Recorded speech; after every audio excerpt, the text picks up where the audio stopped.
To get the best result, it's all about ambition, hard work, and doing the right things right. In 1982, two Dutch brothers invented an automatic way to time RC races. The system of the company, called AMB-IT, was quickly adopted by pro racing series like NASCAR and IndyCar. Automated timing for mass participation sport events was also invented in the Netherlands by Champion Chip in the early 90s, giving athletes a personal chip time of their performance. In 2008, the two companies joined forces and MyLaps Sports Timing was born. We never stop innovating with state-of-the-art timing systems and digital services to enhance the event experience. With our X2 platform, we bring motorsports timing to a whole new level with two-way communication. Our event app and photo video create the ultimate event experience for athletes and fans with live data and personal content like photos and videos. SpeedHive provides a pro-level racing experience for amateur and club events by analyzing personal data. We capture performances of over 20 million racers and athletes every year and use live data to spark emotions.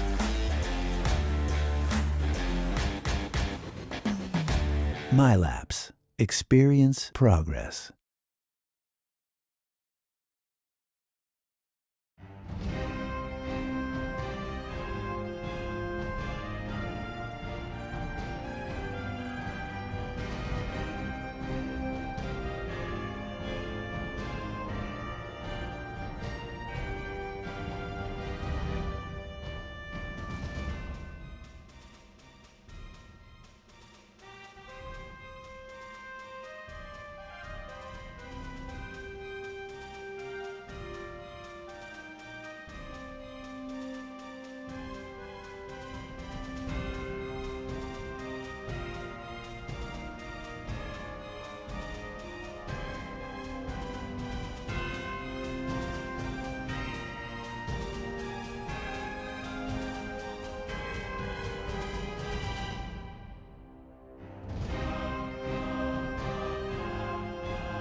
The MyLaps Indy Elite Series moves into the second half of the season, and to mark the occasion, we go racing at another big oval for our second Triple Crown event of the season.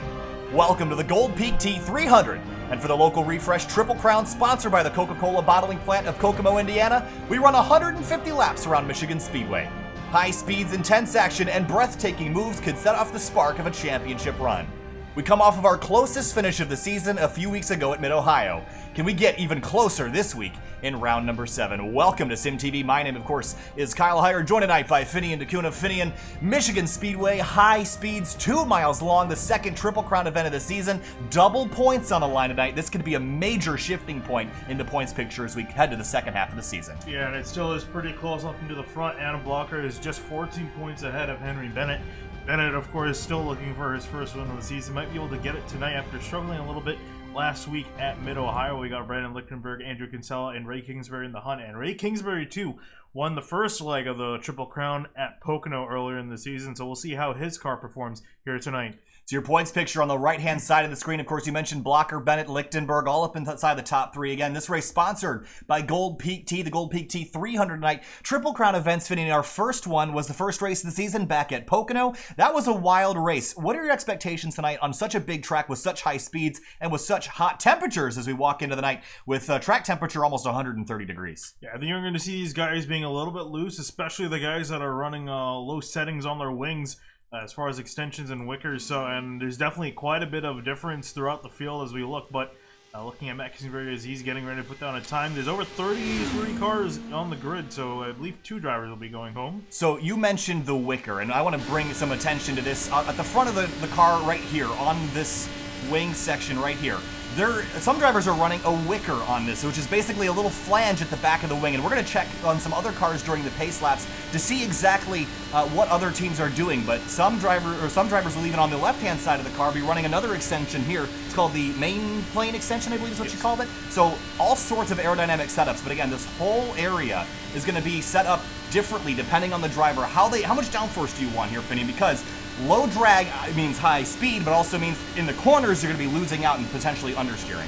Yeah, and that's really going to be the big difference depending on how you're going to set up your car, whether you want to set up your car to run in the pack or you want to set up your car to run on the front.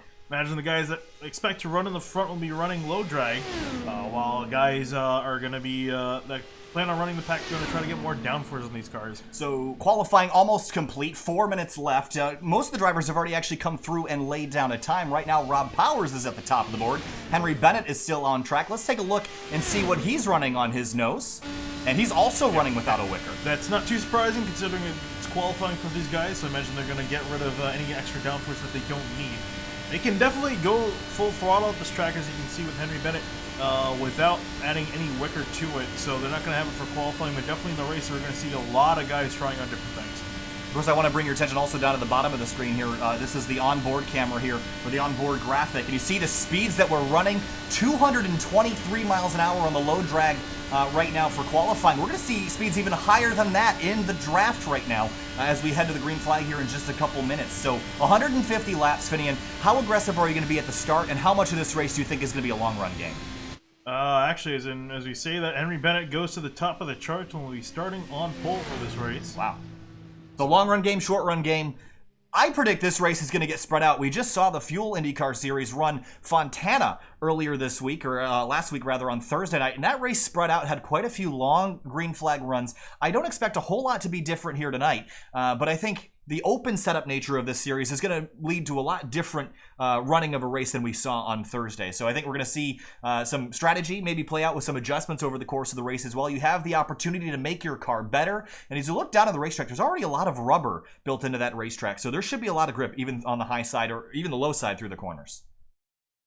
Qualifying is complete. Every driver has laid down a time. Again, we have a max field size of 33 cars, so it looks like Tim Doyle and Richard Holt, I believe, are the ones that will not qualify into this race. So, waiting for the qualifying to conclude here. The drivers' meeting underway at the moment. Of course, take another look at our track conditions. 82 degrees in the air, track temp 128. How much does a track temperature affect a pack race like what we'll might see the first couple laps here for MyLaps Indy Elite Series? Yeah, definitely going to get these guys a lot more spread out just due to the fact that tires are going to be falling off a lot more than if we were in cool conditions. So I think these guys are going to get spread out. They're going to definitely be in a pack for quite a bit, especially up towards in the front. But I think as the race starts to progress and the run starts to get longer, I think once the tires start to wear out, we're going to see these guys get a little bit separated, and then it's going to be down to people being on their own. Again, our points picture on the right-hand side of the screen. This is the picture coming into the night. Rob Powers in the number 47. Don't believe he's really up there in the championship fight. He's just out here for a victory tonight in that 47 car. But drivers like Brendan Lichtenberg, they're close, but they got a little bit of work to do if they want to catch Adam Blocker, who's on a hot streak right now. He's had some really solid finishes the last couple weeks.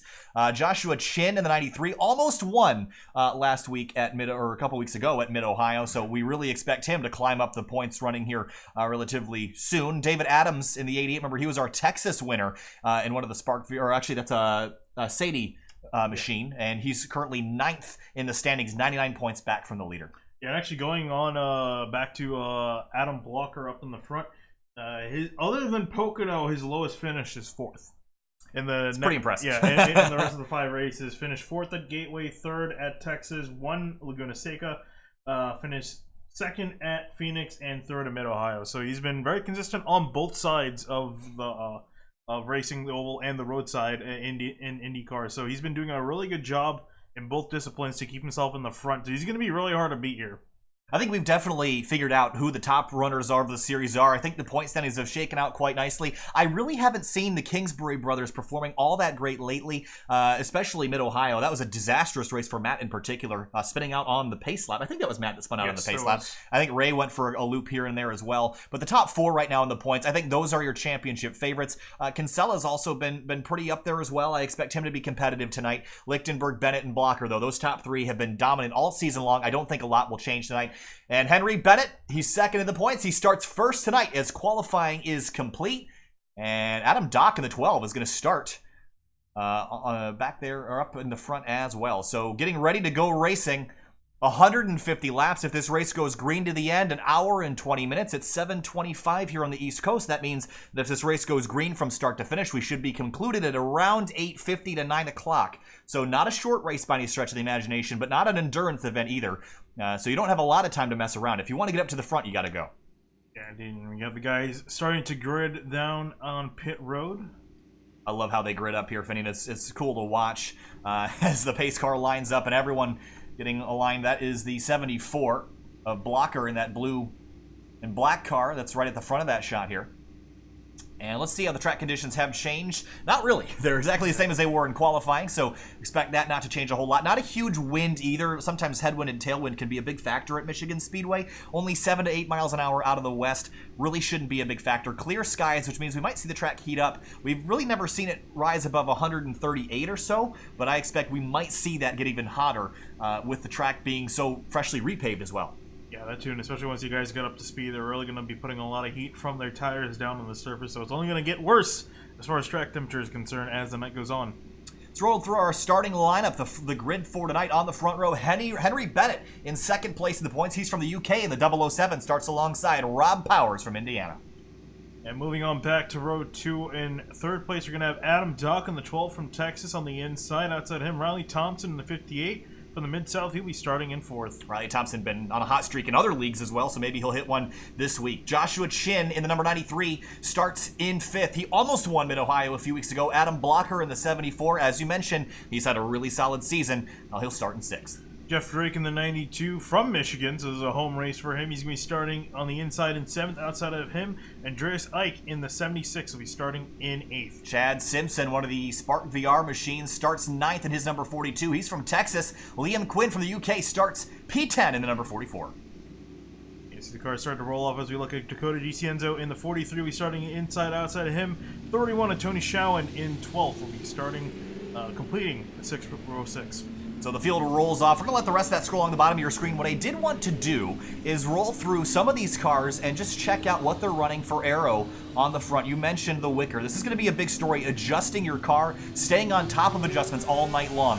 Now that we're set up for race trim, take a look right here. I've got to get this a little bit better lined up here. Take a look right here. That carbon fiber bit, that is one of the Wickers we're talking about. Yeah, if you want to just quickly kind of scroll through some of the cars, you can see that's 2 Wicker, or Wicker setting 2 for Logan Simmons. And looking through the rest of the grid, there's Wicker setting 1. This is Demerit, Joshua Chin, and here is Tony Schowen. This is the full kit right here. All that carbon fiber strip is basically the max aero you can have on that right front wing. Yeah, it's as much as you can get with the Wicker, so Schowen running a lot of downforce on his car in comparison to some of these other guys.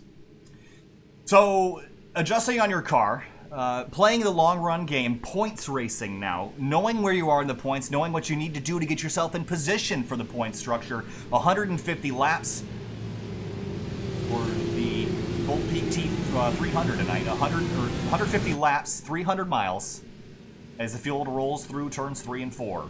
33 cars strong. Tim Doyle, Richard Holt had to go home, did not qualify into this race. A full field of race cars on hand for tonight. 150 laps, 300 miles separates us from the beginning and end of this round number 7. Here we go, waiting. Green flag flies, racing at Michigan. And a fairly orderly start as everyone gets underway here for 150 laps. Henry Bennett going down to turn 1. Powers and Doc sorting it out for second place. So I think what we're going to see is everyone's going to kind of break away for a moment, but they're going to bunch back up as soon as that draft starts to play a factor. There's Chad Simpson in the 42 Spark VR machine. Now they'll get the runs building. Adam Blocker down the inside of Riley Thompson on the back straightaway. Line is stern now 3 wide for third behind him. Doc pulls out to the inside. He goes for the lead in turn 3. Yeah, he's wasting no time to get up into the front. He will be the one that'll be leading lap number 1 as Bennett tries to get back to him. Across the start-finish line, look at Thompson popping out of line on Blocker again. Great battle here. Here's the 92 of Jeff Drake. Remember, he was a threat to win at Texas towards the beginning of the season. We'll see what he can do on another oval track. It seems like that is where he's best. Adam Blocker on the outside, right behind Rob Powers. Those 2 blue machines lined up on the outside lane. Yeah, now if I was blocker, really, for him, he doesn't really need to do a whole lot. Just make sure he gets a nice solid finish. Remember, double points are at stake here.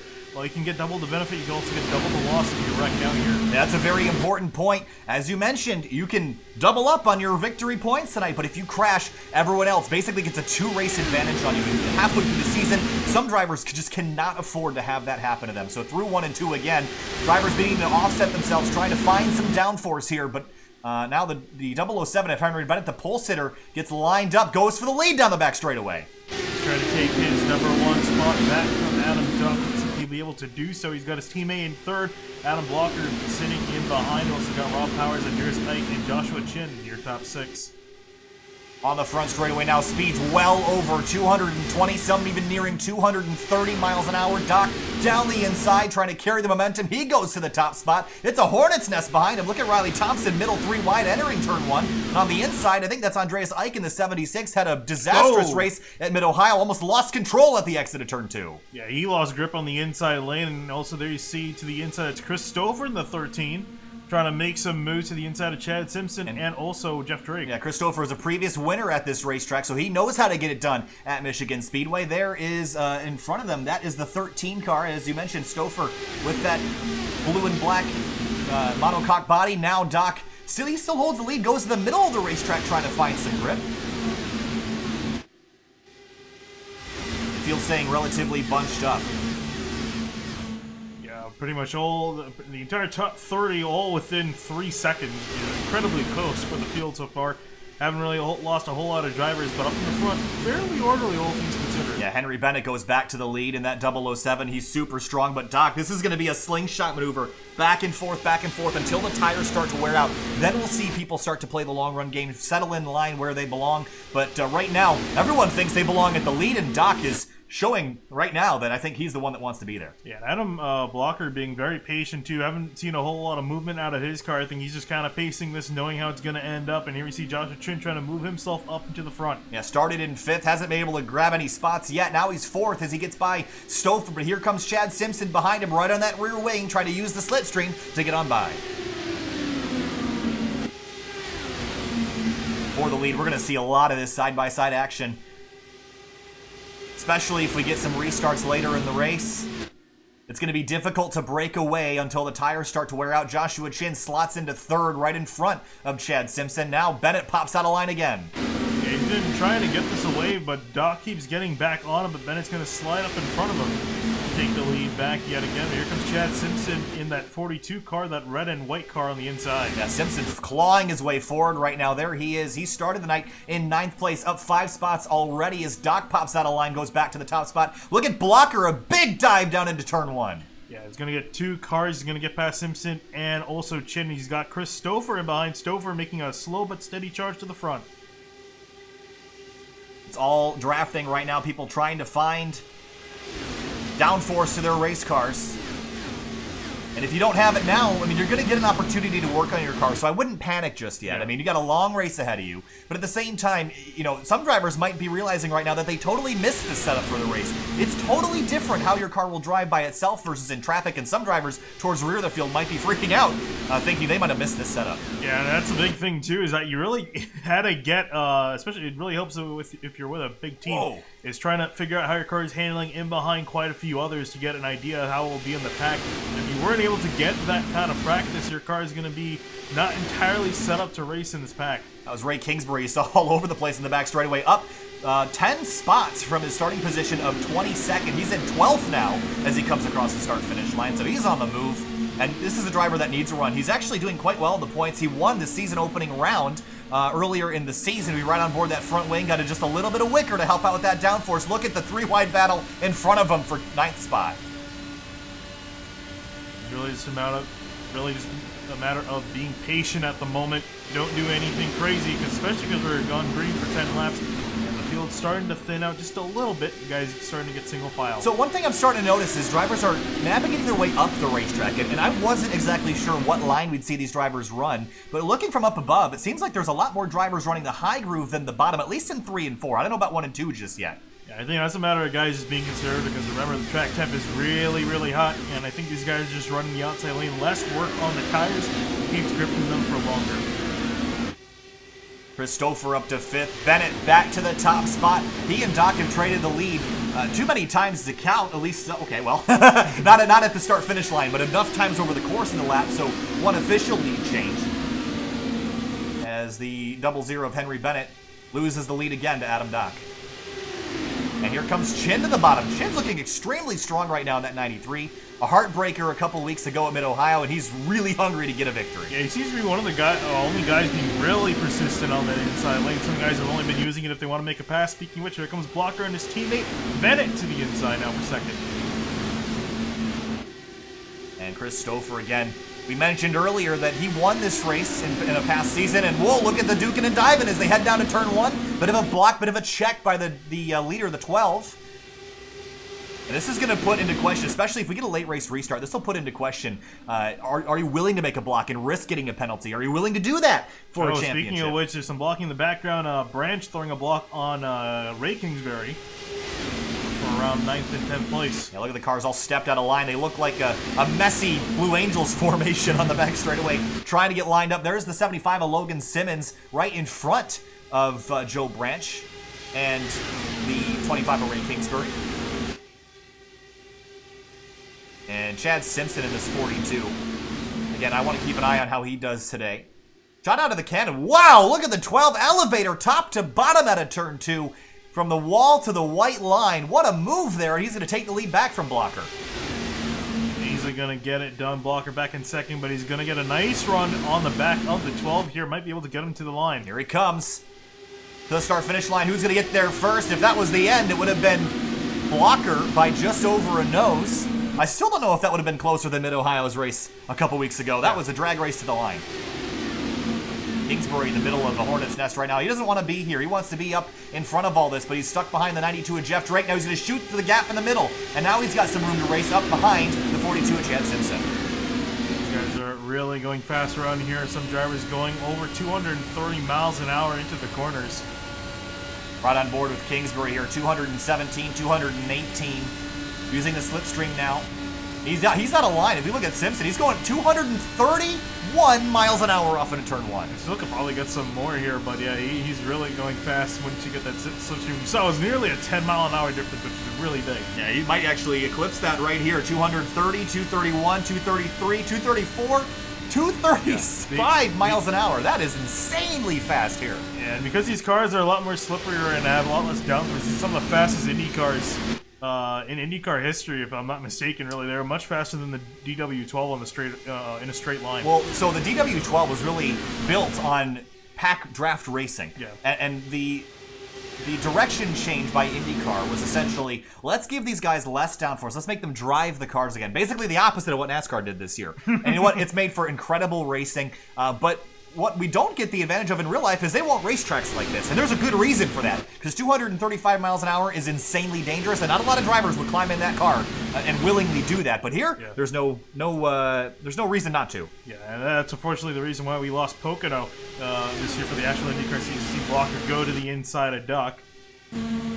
There's an inherent danger to the real-life motorsports world that to some is a draw, but in the simulator, yeah, there's no fear.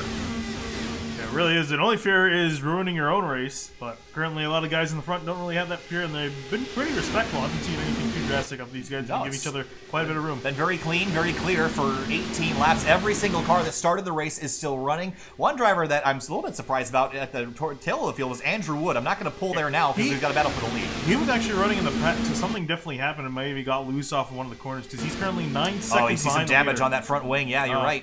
So they probably hit the wall, too.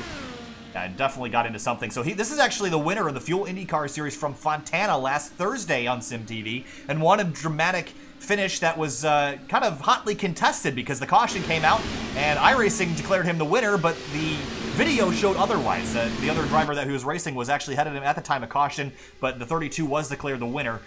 So off of a high there on Thursday to a low point early in the race, but he's sticking it out for now. Yeah, he's just kind of open for a caution, but at the moment these guys are doing a fantastic job. No caution as of yet, as Stouffer goes to the inside of Benez. Stouffer is trying to make his move to the front. 20 laps into the 150-lap race so far. Crazy pace at the front of the field right now. There's the 42 of Simpson, one of the Spark VR machines popping out of line to the bottom of the racetrack. And Ray Kingsbury up into third. He's quietly snuck up in here. A strong run so far for the 25. And as we come into this night, he sits fifth in the standings, 57 points back after leading the standings for the first couple of races after his Pocono win. And he's actually looking, I didn't really think much about him at the beginning of the night after he started back in 22nd place. He's up into third place, challenging for the leader. So he's definitely going to be a threat, it seems. It just took him a little while to get there. Made 19 spots in 21 laps, so he is certainly on a mission. He's got a setup that can go to the front, but you see the big understeer out of turn 4, had to lift off the throttle with the aero push off the front two cars. But now look at the slipstream. That aero push in the corners is now beneficial on the straightaways. The lack of drag that he has from following these lead cars. Now he's going to turn to the bottom. You actually hear the right rear tire slipping. Yeah. He's got a lot of turn through the center of this car, but struggles on exit behind other vehicles. Be interesting to see what kind of adjustments the 25 makes. What kind of, got a caution towards the rear of the field, and it's a car spun around, and I believe it's Andreas Eich in the 76. It doesn't look like he has damage to that car. I'm curious. Remember, we did see him get loose off of turn 2 once. He was able to save it. I don't know if he was able to this time, but yeah, that car looks like it's perfectly fine. Started 8th, was as high as 6th, but running 32nd right now as he triggers the first caution of the night on lap number 23. Let's go back and see how this one started. And my bet is might have gotten tagged or might have understeered up into the fence, but here's a look. Oh, he got tagged. Yeah, he got help. Was that a It Spark looked like- VR car? It looked like Matt Kingsbury. I think it was as well, but we're going to get confirmation on that.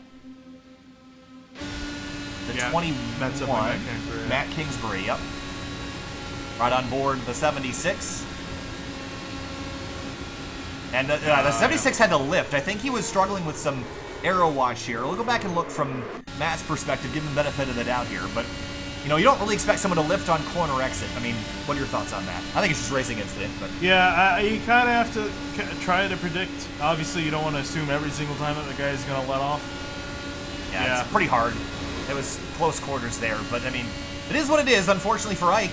As you lose a lot of track position, but no damage to that car, at least no significant damage. So I think everyone's going to come on down and get an opportunity to make adjustments to these race cars. Yeah, and there's not a whole lot you can do, especially with the wicker. You can't replace that once you got, but there's a few things you can try to play with. One of the things these guys can play with any car is the weight jacker, changing the weight distribution. So I imagine a lot of guys are fiddling with that.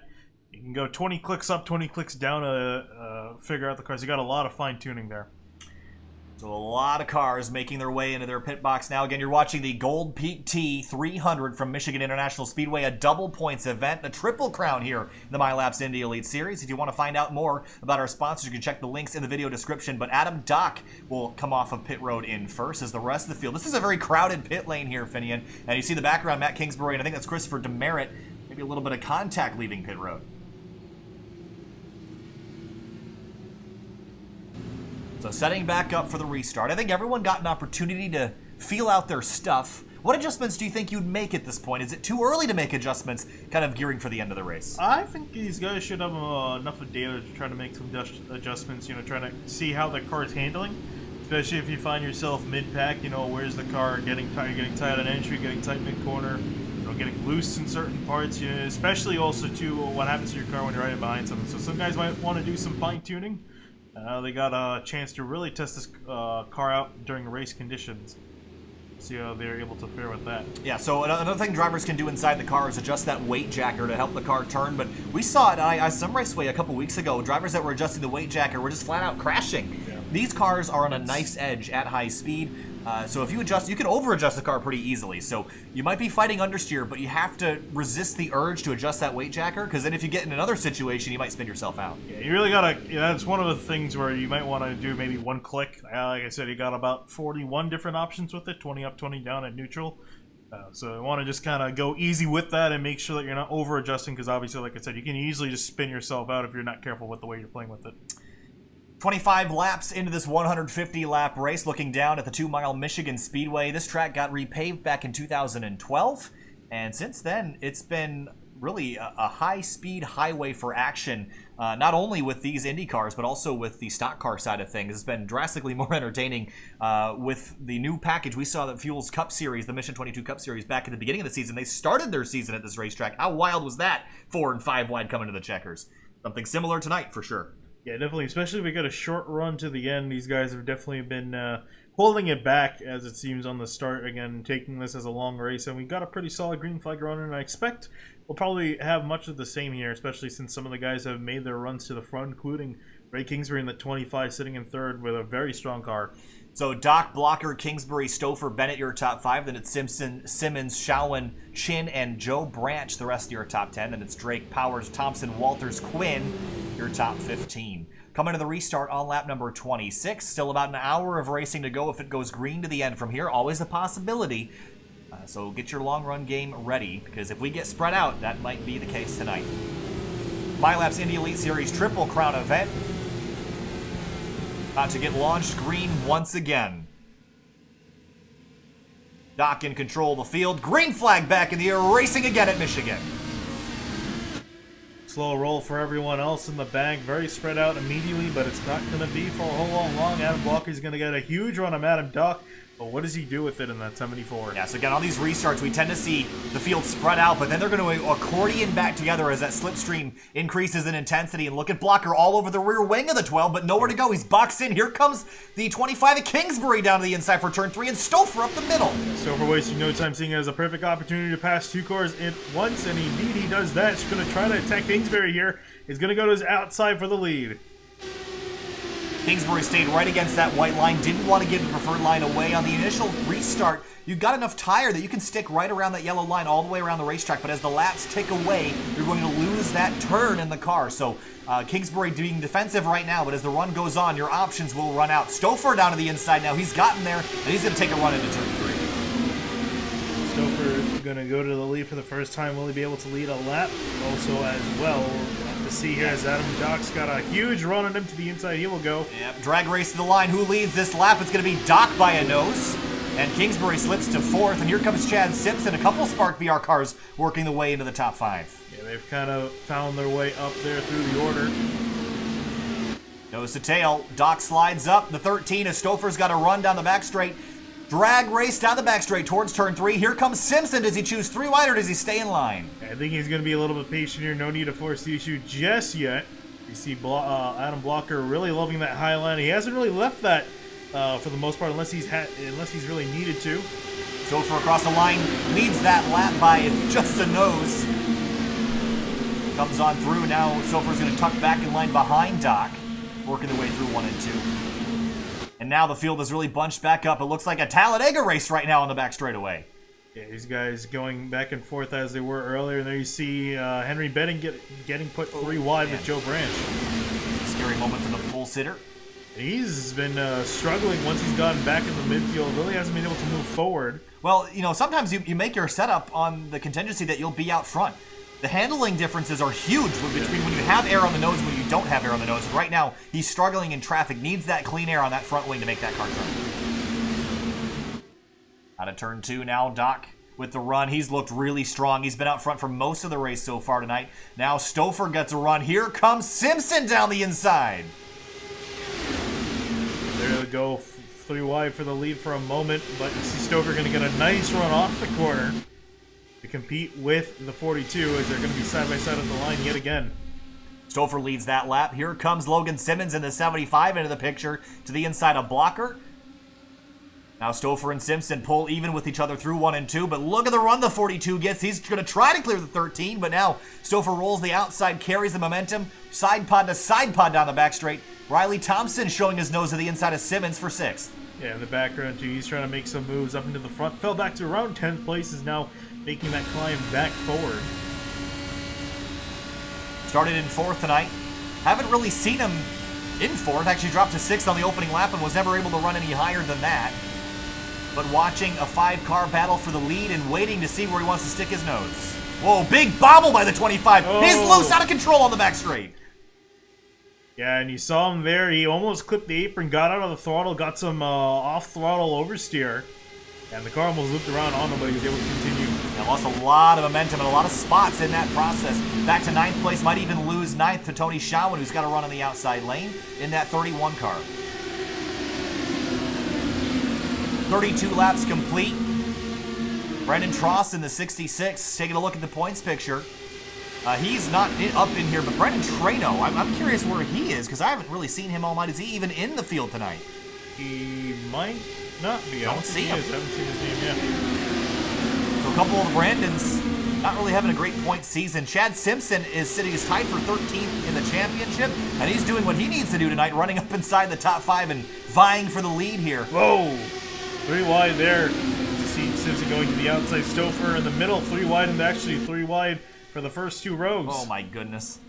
34 laps in, and look at the run. Stouffer gets up the middle, and Jonathan Goke in the 0-8 now taking a run to the outside lane. Nose to tail with his teammate. You can't bump draft, but he's going to try. He just put the front wing on the rear gearbox of that car. That's a bold move there, but we'll do it and get it done successfully. What a great move. Look behind. Henry Bennett 4 wide out of turn 4. Yeah, that 4 wide's almost definitely not going to work once you get to the corner. They did it somehow. Simmons on the outside lane. 3 wide here.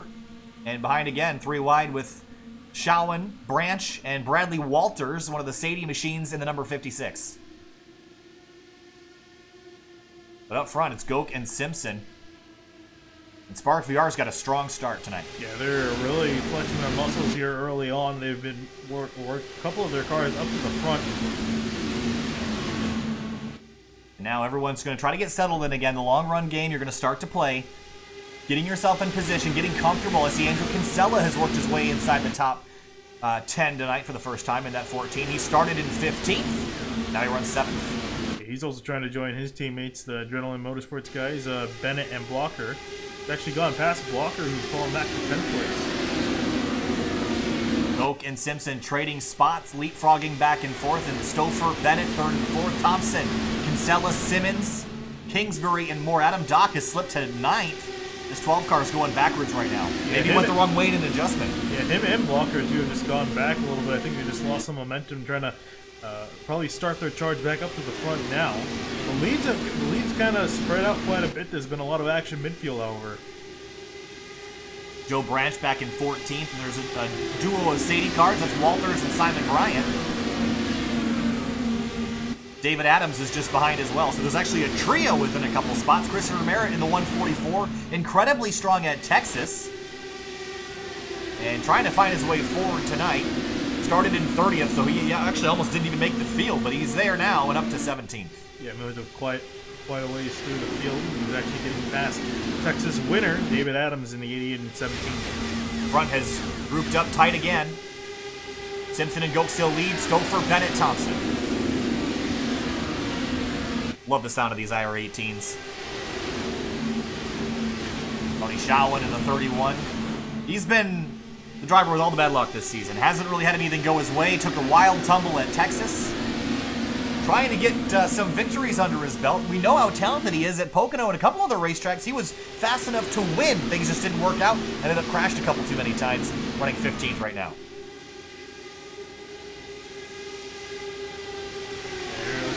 Adams doing side by side with Joe Branch behind. Branch has been making a steady climb to the front. Yeah, David Adams currently 9th in the standings after winning Texas. One of the winners this season that isn't at the front of the standings right now. Still within range, got a little ways to go, but he's going to have to really pick it up if he wants to keep up with Blocker, Bennett, and others. Yeah, he definitely can't afford to be, if he wants to be a championship contender, finishing back outside the top 15. So he's going to have to make some moves. He's still got quite a ways to go. We still have 110 laps left in this race. Goke and Simpson are just constantly trading back and forth. Maybe they're lifting off the throttle, letting each other kind of leapfrog, trying to gain an advantage on the rest of the field. Yeah, I think they're trying to leapfrog. They're trying to work together here, trying to keep these guys in behind. One guy is getting in front on straightaway, the other getting the draft, and just continuing that back and forth without slowing each other down. Henry Bennett in the 007 going for 3rd now to the inside of Stouffer. Tonight's pole sitter.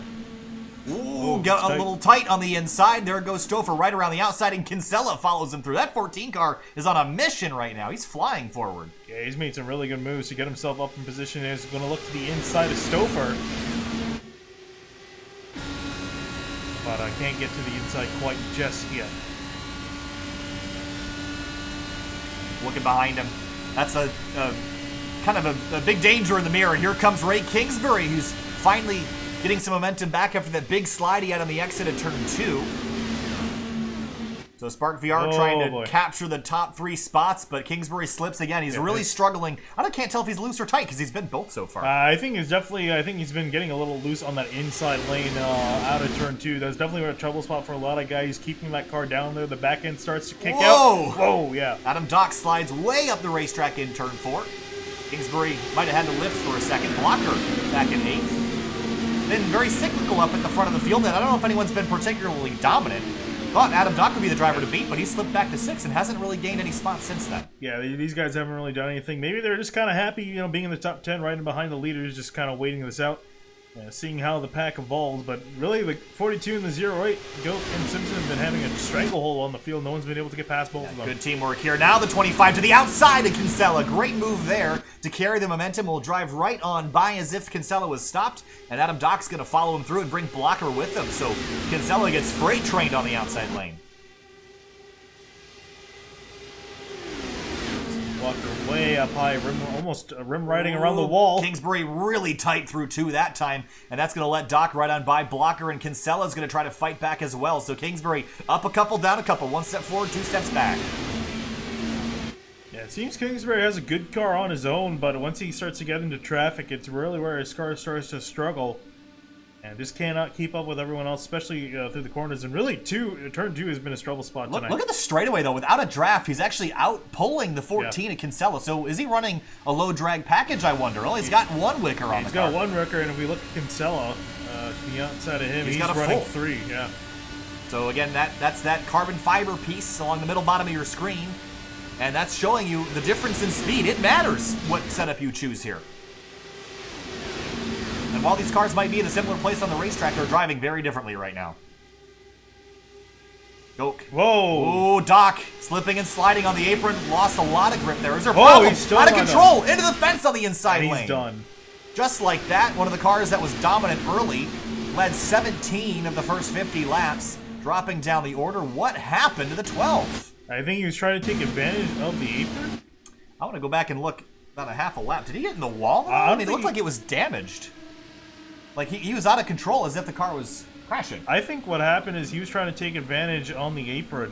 And I think that transition from the banking, that started to get him loose here. You'll see coming out at turn 4, he's going to make a dive to the inside of Stouffer. Yeah, did he get down? Oh, he got on the apron. He's loose sliding. And then right here, does he try to gas it back and tries to transition back and loses the car?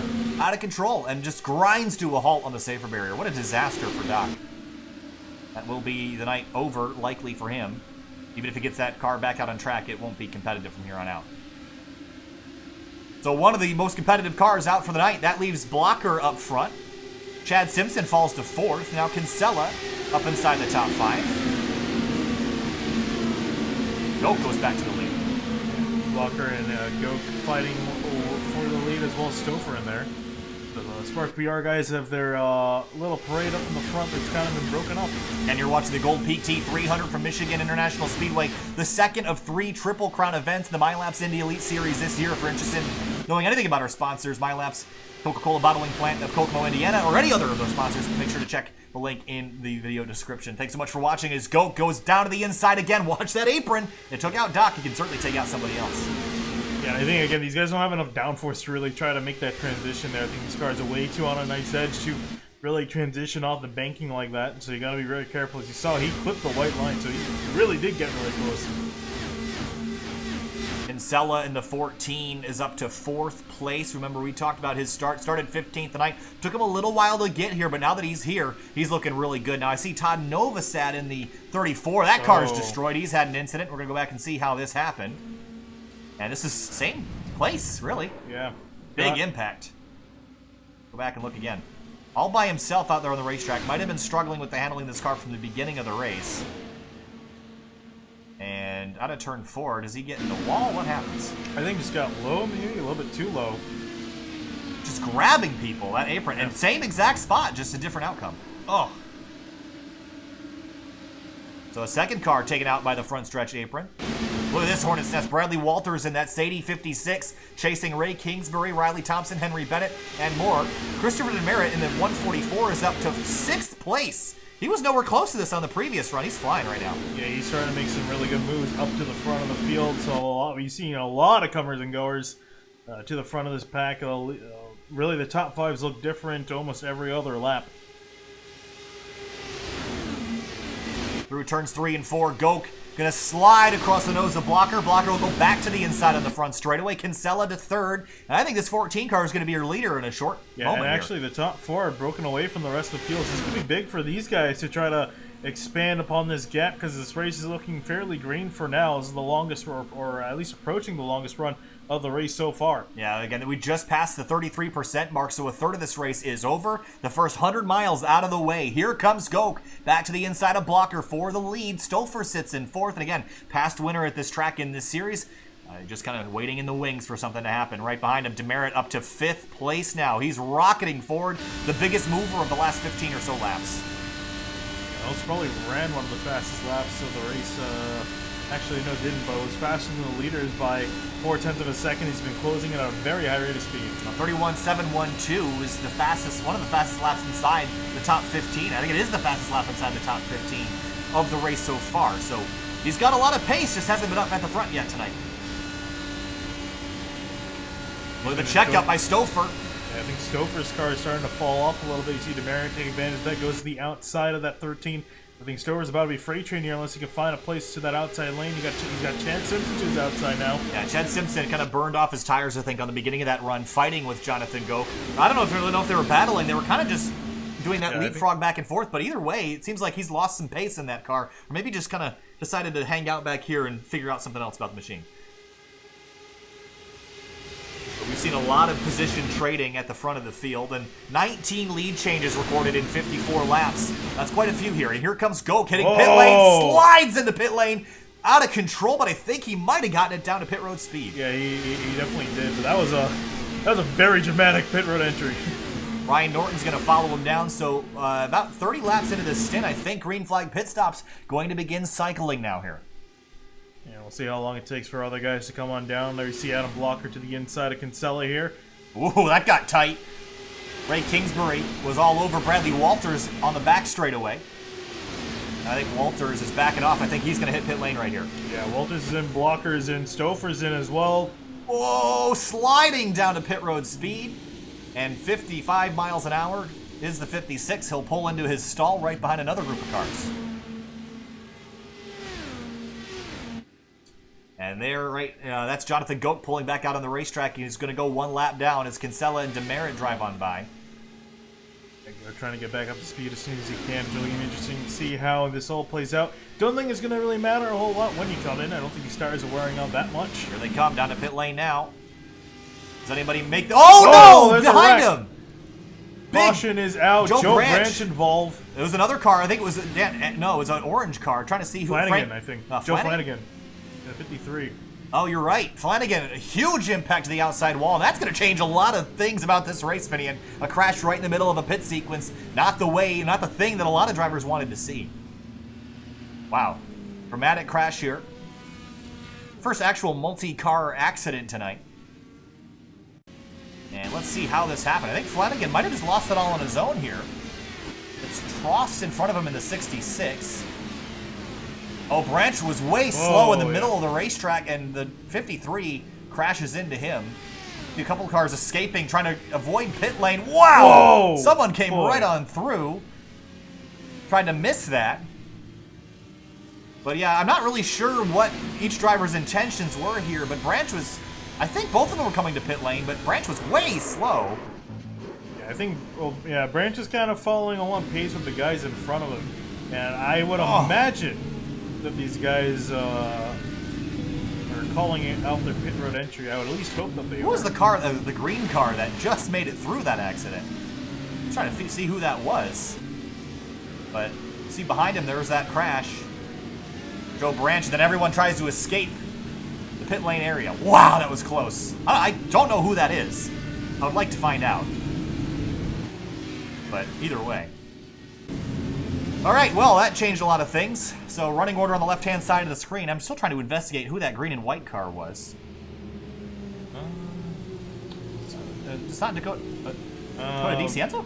No, that's the tan car. Ryan Norton, I guess? Right behind? Ryan Norton. Yeah. Oh, it was Ryan Norton. Let's go back and take a better look at this from his point of view. He had a very dramatic look at that accident. I doubt he wanted to. It was gonna go initially high. Wow, he got so close. Oh my goodness. Let's go at slow motion. Oh, we'll get it one more time at full speed from the right front wing. Wow. Ooh. Now for the slow motion, we'll ride on board.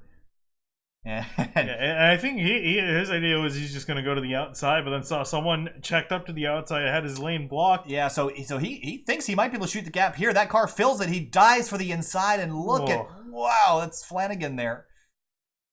He did a great job not breaking anything, at least on the front of the car. And I think Frank Levick the fourth was the other car right here that's going to get overtaken. Woo! Scary moment for the 77 as well. All right, let's jump back up live and update you on everyone's situation. The leader is now Christopher Demerit, Andrew Kinsella, Riley Thompson. I think everyone has come down and serviced their vehicle. Yeah. But that put Gok and other leaders buried down in the field. And a couple cars have retired. We'll update you now. Todd Novosad, Adam Dock, Tim Doyle, and Richard Holt. Those last two did not start the event. Joe Branch and Joe Flanagan also likely out of the event for the night. And the only car down at the moment is Adam Plunkett in the 20 car in 29th place. And he's going to take a wave around here. No, he's going to have to go to the back. Actually, no, he's not, because they don't pre-order the field. Oh, well, that's good for him. Good thing that you're up to date on all the rules. So we'll have a restart on lap number 60. We're just past the third of the way mark here. About 49 minutes of racing remaining if we go green to the end. We've had 2 long green flag runs to start this race. But the pit stop sequence was where we struggled this time through, and that really shook up the running order. Let's see where the Kingsbury ended up. Ray Kingsbury is going to restart 5th. So actually, you think he gained some spots in this whole ordeal? Riley Thompson certainly did.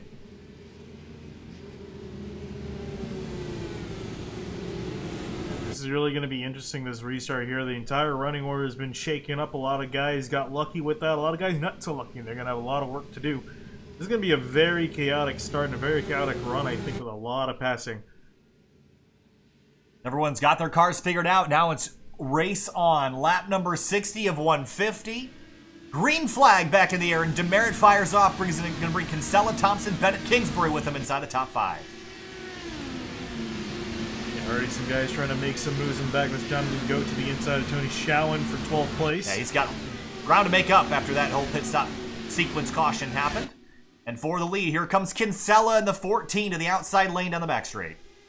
Yeah, Demerit trying to defend the inside lane. Kinsella got a nice run on the outside, but no one to really work with.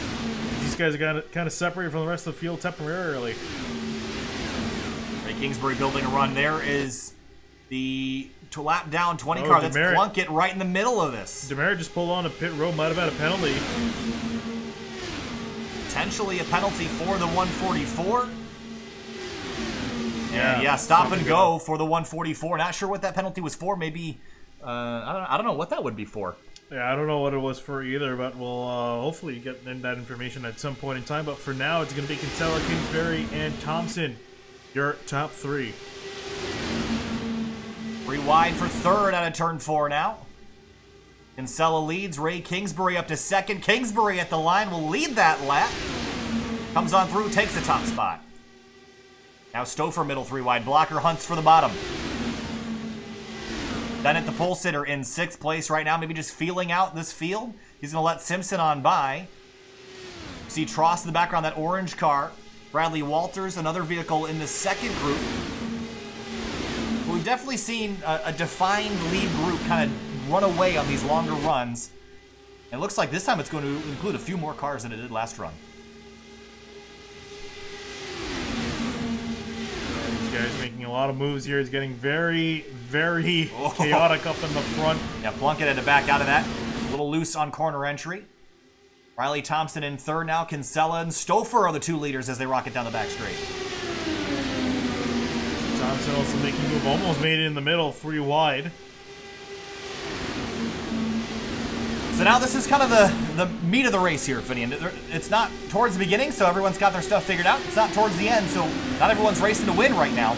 But Right now, they're being pretty aggressive for the middle part of this race. Why is that? I think guys just trying to get some track position up into the front, because once that first pit stop comes under green flag, I think these guys are going to get spread out at least a little bit. So you're going to want to be up towards the front as much as you can, and somebody to get going in the back because of a big separation from 21st on back. This front group getting extremely aggressive. They've got about 15 cars a part of this now. Out of turn 4 for the lead. Thompson has it, and Kinsella's on the outside now, bringing Stouffer with him.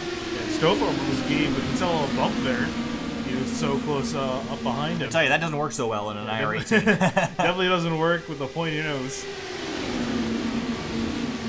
Brandon Tross is following all this. Let's see what he sees.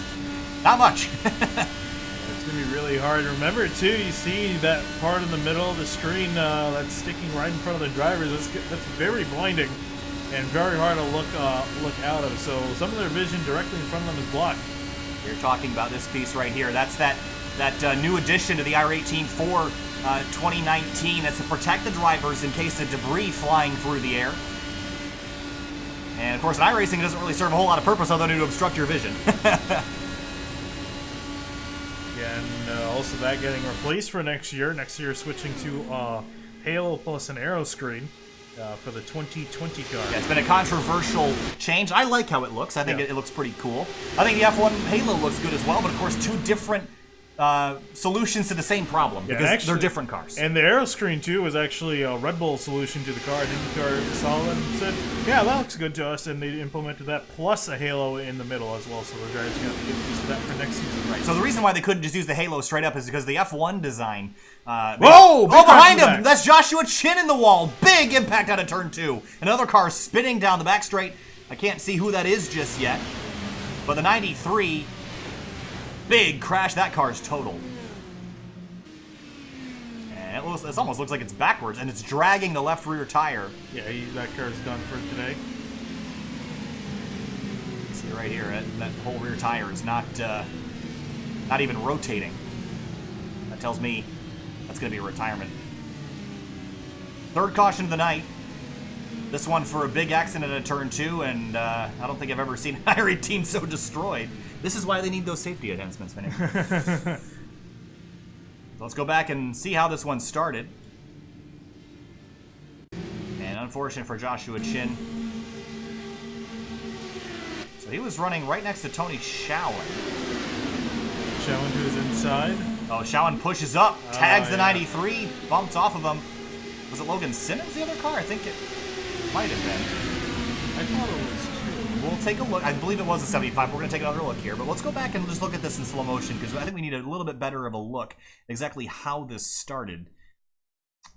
So let's see here. So I think what we're going to see is the 93 is actually going to, you see the seam that he's running on. He's going to turn down the racetrack right as the 31 is drifting up. So I'm hesitant to put that on the 31. Yeah, I call it a racing incident. Yeah. And both guys just ended up in the same part of the track. Oh, man. And just dead stop. And I think it was the 75 of Logan Simmons. Yes, it was. Yeah, and he slides down. And that car, not a whole lot of damage on it, so he should be okay. We'll see exactly how he gets tagged in this, though. Makes contact with another purple machine. I think, who is that? I think that's Liam Quinn. Liam Quinn, thank you. There's only 3 purple cars, and I was trying to remember if it was Doyle or Quinn. Doyle didn't qualify, so that clarifies that. But Simmons will get back rolling. Shouldn't be a whole lot of damage to this car, but now the field on pit lane. Couple drivers staying out. What are your thoughts? Interesting strategy there. I would get down on pit road, at least get the tires. He might be out there just to get a bonus point for leading a lap. Well, so. I was going to say, I haven't really seen Brendan Lichtenberg today a whole lot. And you take a look at the points picture, he comes into the night third, 32 points back, and he's really not, he's been a non-factor today. The short ovals have been the 10s bread and butter. Remember Gateway, that's where he won a race earlier this season. I ran really well at ISM, so, of course, I don't know if the big ovals are really where this 10 car is best, but you need to perform on all the tracks, especially, Bennett and Blocker, they've been good everywhere.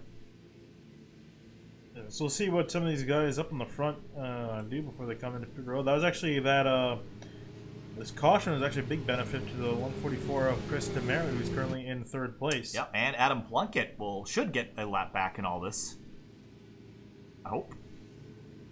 Yeah, he should be. Yeah, he's right in front of these guys, so he'll be able to pass pace car with 1 to go. Yeah, you mentioned Demerit. He will cycle out to be second or third on this restart. And remember, he got the penalty, and again, we're not exactly sure what that penalty was for.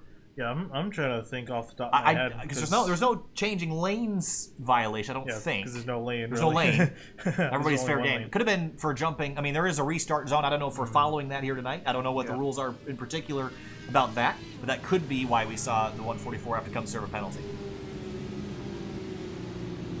Well, one to go on the restart here. Nice quick cautions, by the way, at Michigan. Yeah, I know they've been pretty quick. They need whatever they did here, they need to do it elsewhere. And Talladega, especially. Talladega, the long caution periods. Yeah. So Adam Plunkett's gonna race around the track. He's gonna get his lap back, and we got 28 cars now on the lead lap. All right, we're almost 150 miles through the Gold Peak T300 for Michigan International Speedway, the second of 3 of our Triple Crown event, sponsored by Local Refresh and the Coca-Cola bottling plant of Kokomo, Indiana.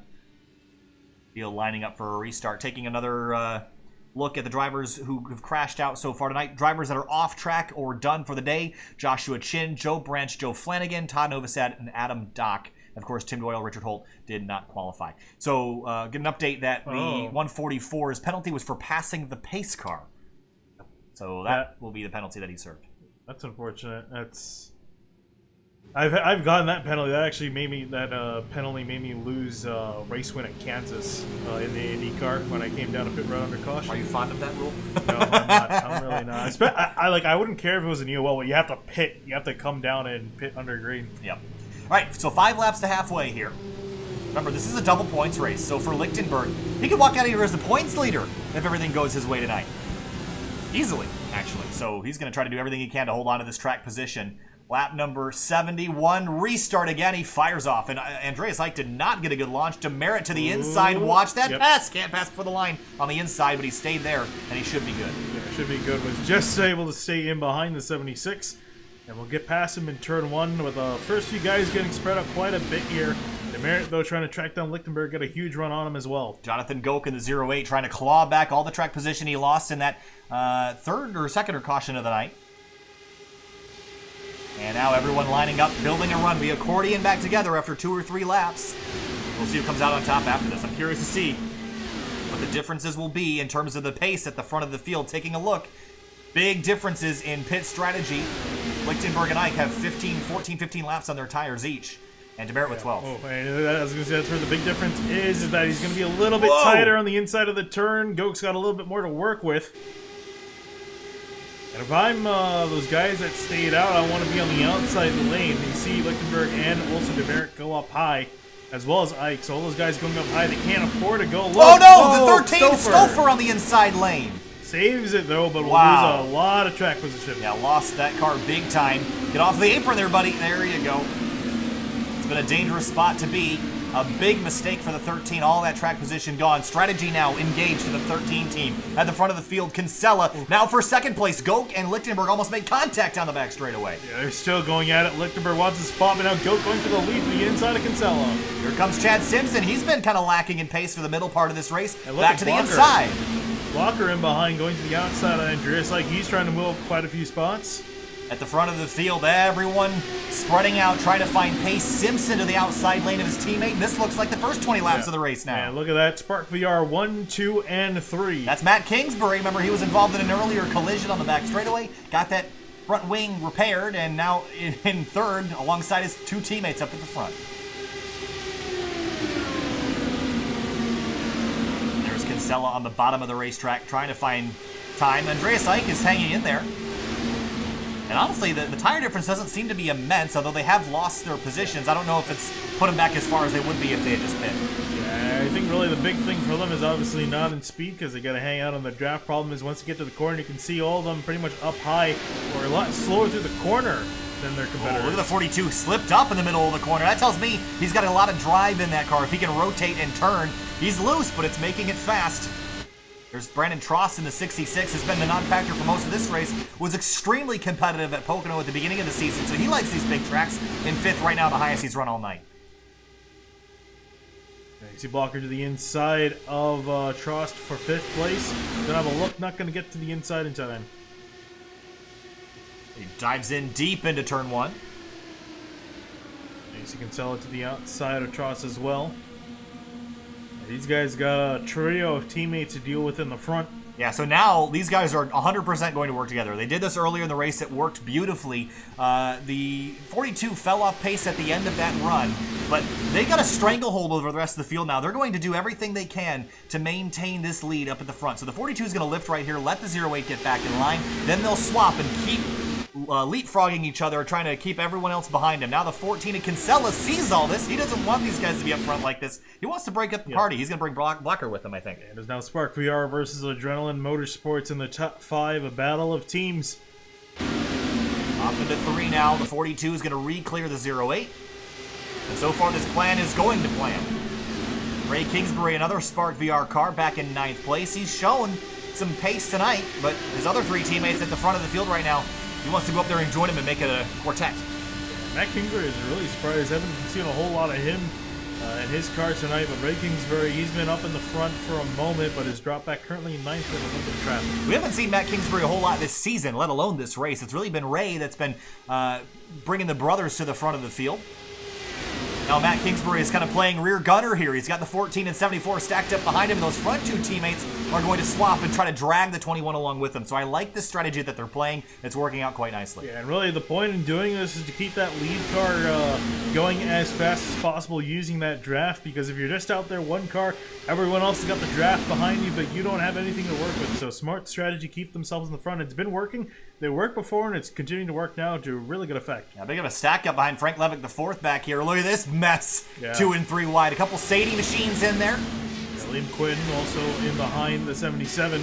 Riley Thompson. Andrew Wood has got this car going forward after a slow start and some damage. Yeah, he got a lucky caution. I gave him a big break to get back in this field. Also, we see Chris Stoker, who had his little half spin off of turn 4. He's back in 22nd. Yeah, Ryan Norton in the 84 narrowly avoided a massive accident out of turn 4, and he's climbed his way back up inside the top 20 and continuing to move his way forward. He just needs a little bit of help to get there. Up at the front still, Spark VR trio at the front, Kinsella in 4th, Blocker 5th, and here comes Kingsbury now to join the group. Yeah, they're trying to make it a quartet now, and that's not what Kinsella or Blocker want. But Kingsbury is making great progress forward in that 25 machine. Oh, here comes the 66 Oh, atrocity inside. He's got to back out of that. No way you could have made the corner on the inside with that amount of speed. It's he. Oh no, Kingsbury the made contact with 14 spins in front of the field. The 66 gets tagged. He saves it. The 14 does not. And there goes Andrew Kinsella. Spun out on the back straight. So he has suspension damage too. Oh, that big left rear. damage. That might be it for the 14. Can he even get that thing rolling? No, yeah, that's a broken suspension there. You see the car kind of pogoing. It's the exact same thing that happened to Chin's car. I think he's going to be done. 4th caution of the night. 35 lead changes at the front of the field. But for Andrew Kinsella, a strong run. And look at the points. Remember, this is a double points race. He needed to have a good night to close in. And the other drivers that are running quite well, and this is not what he needed.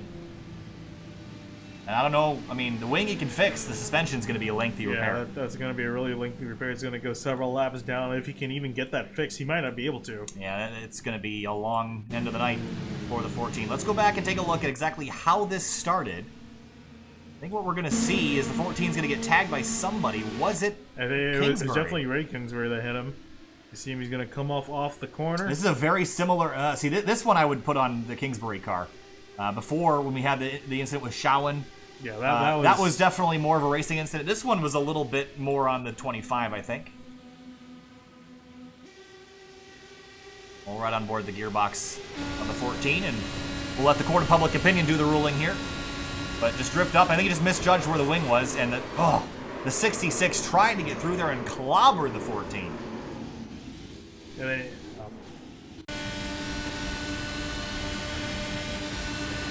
Here's Tross' view.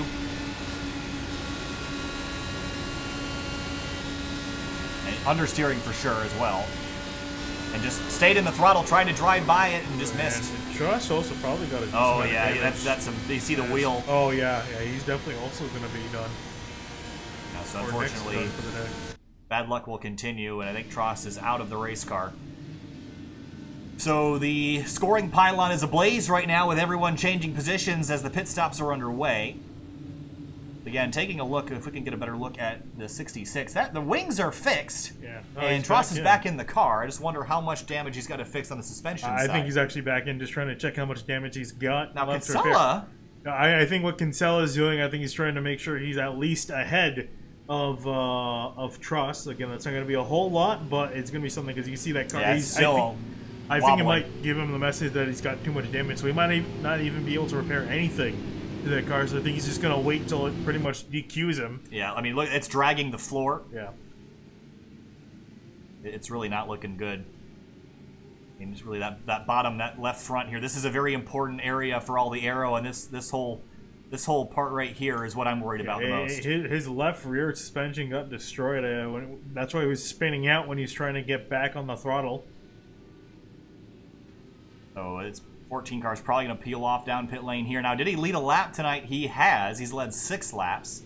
So at least he's got those points. But in a double points night, a retirement will be absolutely disastrous for the championship run that he's trying to mount on the other 3 cars around him in the points. So as we get the lights shut off on the pace car. Where's Ray Kingsbury and all this in the 25? Yeah, you can see as he comes to stop the car. But, I don't think he really received any damage and all that. Might have had to replace the wing, but really didn't seem like there was any damage on the car to begin with. Yeah. Sure that Kinsella is not going to be too happy with the way that played out. So, lining up for a restart. We're kind of getting towards the end of this race here, Finian. Yeah. 35 minutes of racing left if we go green to the end. Again, this is one of the longer races of the season. A 300-miler. It's been much cleaner than Pocono was. Oh, yeah. Well, Pocono, again, there was always growing pains with a new group of drivers, and Pocono is a very different style of racetrack. Yeah. Pocono's also really tricky, too. Here you can easily... they don't call it the tricky triangle for nothing there, Finian. They don't call it the tricky D-shaped oval. in comparison to Michigan, Pocono's a lot trickier to navigate out of the corners, really. Michigan, you can almost full throttle it, obviously, when you draft it to let up a little bit. But Pocono, really, considering every corner is different, and they're fairly tight corners as well, and a lot of flat corners, you really have to get out of throttle in some of them, and that's really where I think a lot of guys have trouble, especially with the fact that almost every turn there converges at one point on exit, so that leads to a lot of collisions. Take a look at the track temperature. It's actually cooled down a little ways, and we've rubbered up the track quite a bit, so the grip level is rising as the race goes on. That means we're going to see more and more aggression as the race continues. Lap number 85. 66 laps to go at the start of this restart. You see Adam Blocker kind of peeking out of line, but he got kind of in trouble there, and he couldn't really get a good launch on Kingsbury. Spark Car already in the background. Cars crashed out. Frank Levick, the 4th, dropping down the order. That's a big crash. Yeah. A lot of cars. Oh, they're still crashing. Oh. Big wad. That's the 20 of Adam Plunkett involved. Logan Simmons. Dakota DiCienzo. Wow. Yeah, that was about 4 cars taken out right there in that wreck alone. It was actually Simmons. probably that was the biggest wreck of the night. Whoa, and Simmons. Yeah. Well, that car wasn't going to finish anyway, so I guess you might as well finish it off. But what happened back here? It's going to take a while to figure out. I think it happened up the road. I think it was a stack up, yeah. You see some guys trying to accelerate, brake. So they're going to drive into this crash, I think. So it's already happened. So the 77 of Frank... Ooh, wow, was up the road quite a bit. Wow, they just plowed in there. I think Niall McBride also was involved in this. Yeah, I was trying to figure out what that car was, and that reminded me who it is. But let's take a look. Here's Frank Levick, the 4th. And I think that's Norton in the 84, I believe. Yeah, you see here, guys. Oh, he got big checkup on the brakes. Oh, wow. Andrew Wood got lucky. And Norton's going to get clobbered. This is not a restart that anybody wanted to see. So we'll ride on board Norton's car, and you're going to see this big checkup. Hey, look at the gap he's leaving here, though. You're inviting yourself for disaster, leaving this big of a gap and trying to build a run right here. He has to stomp on the brakes and gets hit from behind. Wow, Andrew Wood got lucky. He really did get lucky. The internet has blessed him tonight. See a whole bunch of cars thrown up. But yeah, really the problem with these with the starts like this is that drivers just gun it. I think seeing some guys go ahead, but unfortunately not everyone gets a good enough start. And I think everyone thought the track was clear. They throttled back up. Actually, DiCienzo didn't even do that. He still couldn't miss it. Wow. He's waiting for it to clear, but unfortunately it just got even worse up in front of him. There's nowhere he could really go because you can't just slow down immediately, get run over from behind. I do want to take one last look at this. I want to see who was in front. I think it was it David Adams in the 88. I'm trying to see who where this checkup originated. No, it was the 44. That's the 22 of Simon Bryant. So where did this actually start? They didn't really check up a whole lot. I think it was really just the 84 kind of betting that they would go, and they didn't. I think because he left such a big gap, I think he wasn't really able to respond in time. So yeah, so you see Norton, he's just leaving this huge gap, which frankly you shouldn't. You're not allowed to do this, as far as I know. You can't lay back for a restart. And he tried to get the run and didn't jump on the brakes, and this is what really caused this whole thing. So big mistake there for Norton, I think. I mean, the expectation is that you stay pretty tight to avoid stuff like that. And also don't just gun it on the start. You kind of gonna get a slow roll going, and then once the guy is definitely going ahead, you want to try to get a good enough start. Right. So unfortunately for a lot of cars involved in that, that'll be the end of the night. So, all right, well, the list of out cars is growing. Yeah, it's Plunkett, Simmons, Powers, DeCiendo have all retired, it seems, or probably would have, because they all had quite a bit of damage to their cars. Yeah, it looks like Levick was able to repair a lot of his car. So, Niall McBride, of course, in the 41, that's that. He's actually got that car repaired, which is lucky considering. Yeah, I was going to say, some of the guys who only got this guy, hey, actually, I do see some side pod damage. Oh, yeah. But nothing too drastic. Nothing could be a lot worse. It's tricky to get a good look at that with the fencing in the way, but there certainly is floor damage, and that will hurt at a track like this. Left side looks okay. So, definitely, so quite a few guys out, but also quite a few guys with damage still remaining on their cars. All right, so coming back to the restart again, it's a quartet of Spark VR cars at the front of the field. They've got a stranglehold on everybody right now. Top 4, then it's Blocker, Bennett, Lichtenberg, Demerit, Walters, and Andreas Ike, the rest of your top 10. But Spark VR has got a good thing going right now. Yeah, I'm sure they're going to try to continue this going for as long as they can for the rest of this race, especially because there's no one else that can really kind of team up and try to fight them as a group. I mean, they got Blocker and Bennett that can work together, but it's 2 cars versus 4, so don't know how well it's going to go for them, but that's really the only group I could see to try to break up this party. All right, let's try this restart thing again. See if we can do a little better this time. Lap number 89, field lined up. We got about 22 cars left running of the 33 we started with, so it's been slowly but surely becoming kind of a race of attrition as we launch again. A bit of a checkup again towards the back. That's 13 popping out of line. Christopher. Yeah, big messy back here. These guys still trying to get up to speed back here. But now, look at this. This is going to be a really strong run for these cars if they can just do what they've been doing on the long run so far tonight. Group up together and work together. You can see the separation past Bennett. Everyone else, 7th on back, did not get a good start at all. No, they're behind Lichtenberg. Remember, I think they've come to pit road since then, but before he was on older tires, everyone now has got fresh Firestones on their cars. Bradley Walters in the 56. Sadie team having a good night with at least the 56 car. David Adams in the 88, back in 11th, the winner from Texas. Andreas Ike, remember wasn't he spun out earlier tonight? Yeah, he was. Off the bumper, or off the front wing of the 21 car. So he's recovered for 10th. At the front of the field, though. Now it's 4 cars versus everybody else right now. Simpson, Goat, Kingsbury, and Kingsbury. Then there's Blocker and Bennett. Maybe these two will work together to try to work by this group of teammates. Well, they don't really have much of a choice because these 4 are going to be, imagine, at least for now, they're going to be fairly in sync. 60 laps to go here at Michigan in the Gold PT 300. There you see Lichtenberg and Demerit start to work around the adrenaline guys. Yeah, Lichtenberg, this car is lit on fire since about lap number 60. He's begun to find his way towards the front of the field. Dangerous winner from earlier in the season, running well on the points. He's got motivation to run well, and he's doing it right now inside the top 10. 3 wide up the middle of Kingsbury and Blocker. Yeah, so Broken Arrow entering the picture with Lichtenberg and Demerit. It's 3 teams inside the top 8. Now it's only a trio as Kingsbury drops off. Seems like Kingsbury is the weakest of the Spark VR cars at the front of the field right now. The front three, Simpson, Gok, and Matt Kingsbury, seem to be a little bit better at the moment. We'll see if Kingsbury, the other Kingsbury, Ray, can get up there and get right up with his brother.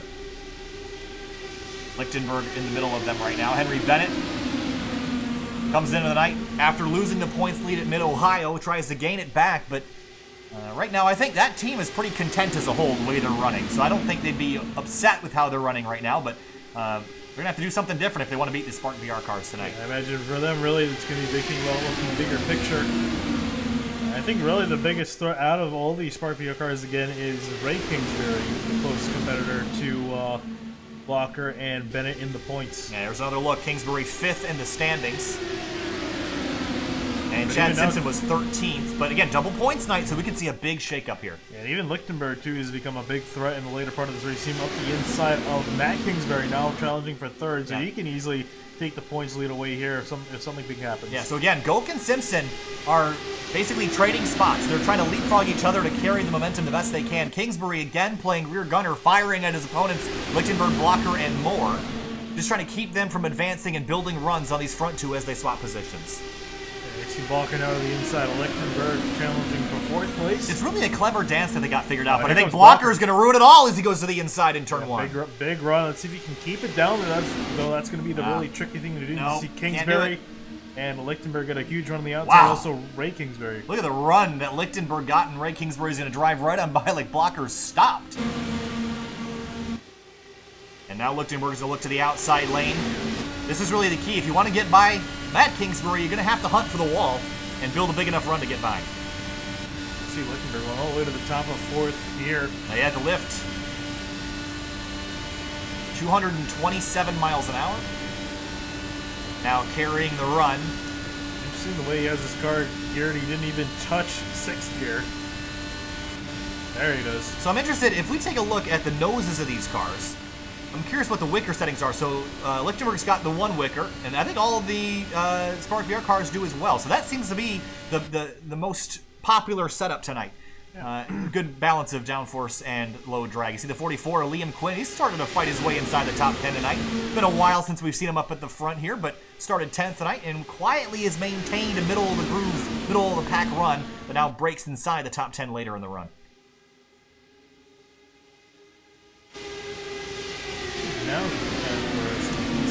I think so too. Let's crank it up.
Caution out on lap 102, just under 50 laps to go.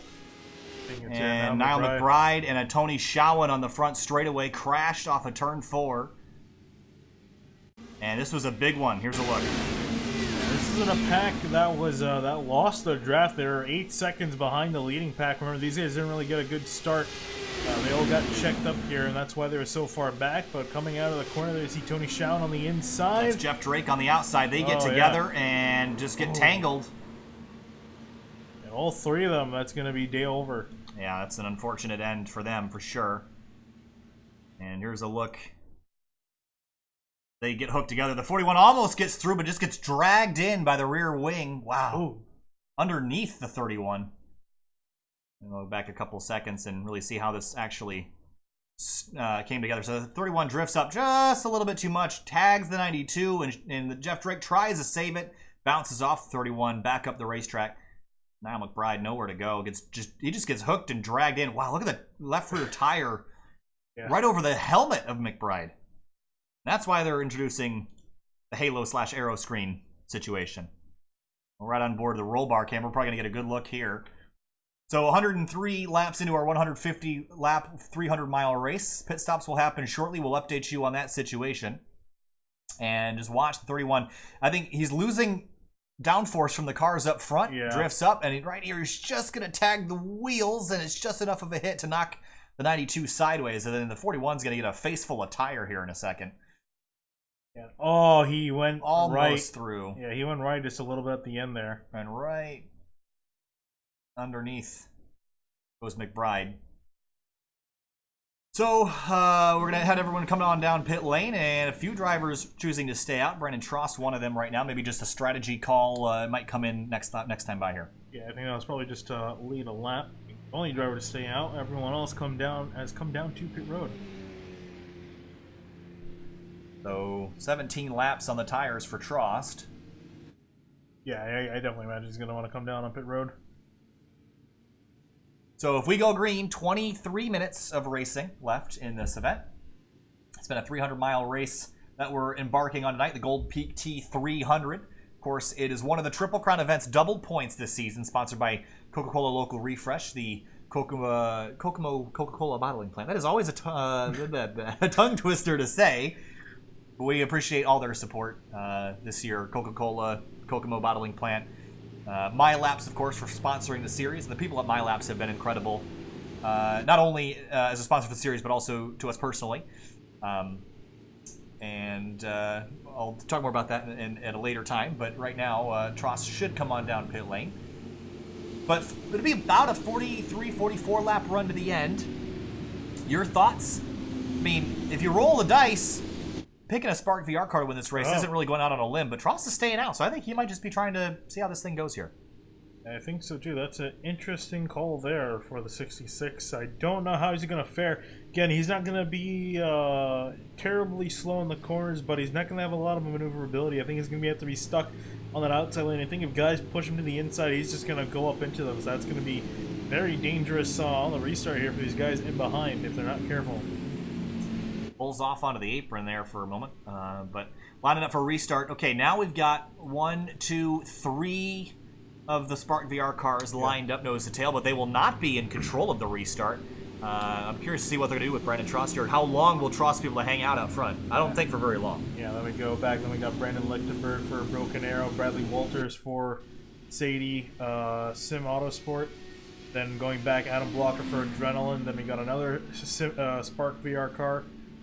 That car looks like it's been through an apocalypse. Yeah, that's all. Looks like it was like a target at a shooting range or something.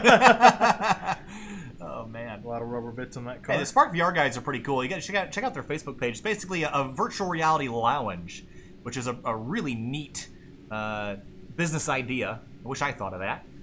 So you want to check out their Facebook page. I think they're located in Connecticut, so you should certainly check them out. They've been very supportive. They always show the streams. What? Oh, Gok in the 08. I think the internet dropped on the 08 car. Right before the restart. Oh. Yeah, that's painful, Finian. I think he might have. He's back. Oh, he just came back in time. That was close. He's going to pull back in line. He pulled out because he knew he lost connection. Yeah, Good on him there to do that, but just came back in time for the restart here. I'm sure that everyone else is wondering about that when we get the cars fired back up. 45 laps to go at Michigan. Guys already making some passes in behind here. There you see Riley Thompson to the inside of Andreas Ike. Building up runs. How does everyone handle these last 45 laps? Trost in the lead on old tires. Can he hang on? The Spark VR cars pop out of line. It's Gok to the lead. He's going to bring Spark VR teammate Chad Simpson with him. Walker did not get up to speed at all. You see a big separation pretty much from 5th on back, even 4th on back. Walker getting passed by Matt Kingsbury up into 6th. Yeah, you don't want Matt Kingsbury leading this group because, again, he's trying to play rear gunner for the lead teammates right now as they go back to trading spots. Now Kingsbury, the other Kingsbury, Ray, up into 3rd in the 25 machine. And he's probably not going to do a whole lot here. Just let Gok and Simpson control the front. He's just going to be rear gunner for them. For Trost and Lichtenberg. Trost still maintaining up in there. You see Lichtenberg go to his inside. Yeah, Lichtenberg in this 10 is looking stronger and stronger right up the rear wing of the 25 car. There could not have been inches between those two machines as they went through 3 and 4. Now Simpson back to the bottom. And we've been seeing these two work together, lifting before the corner, letting each other back in line, and just trying to play this entire race like a chess match. And right now, they're schooling everybody else.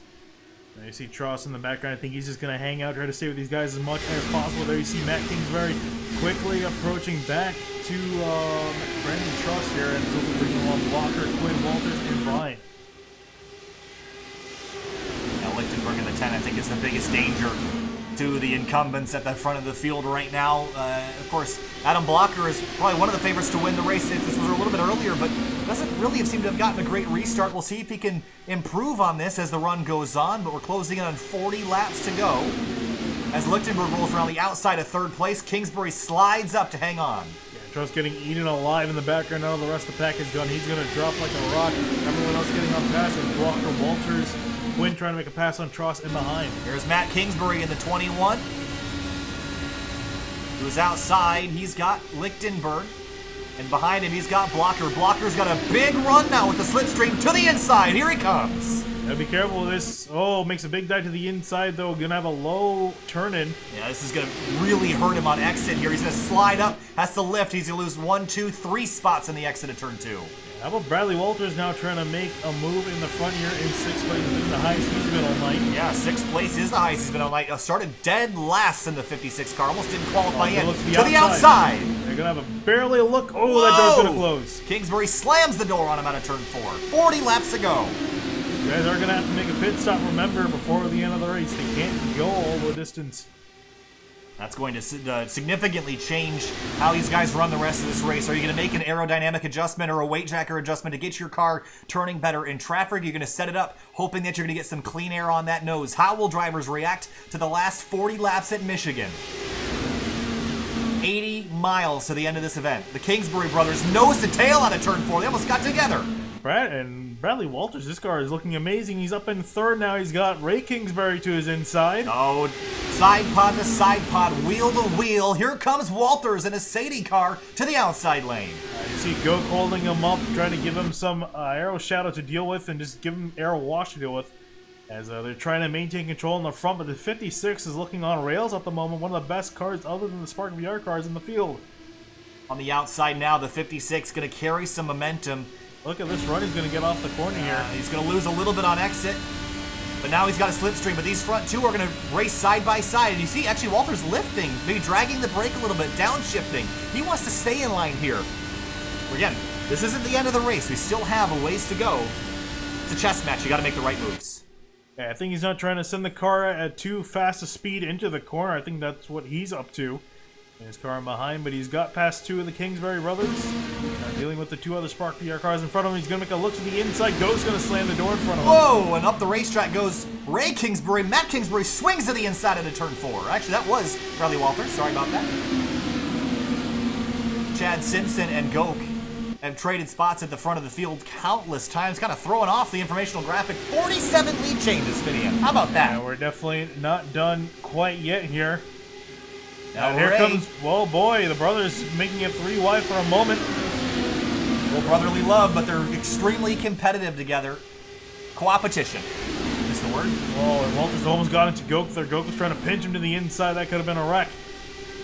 Walters past the Kingsbury brothers. Matt says, nope, I'm going to try this again. Back to the inside off into turn 1. Walters will have a much better run through 1 and 2, though. Does Kingsbury stay in the throttle? His teammate's going to lose him some aero, but they managed to stick it. They have such great mid-corner speed, these Spark VR machines.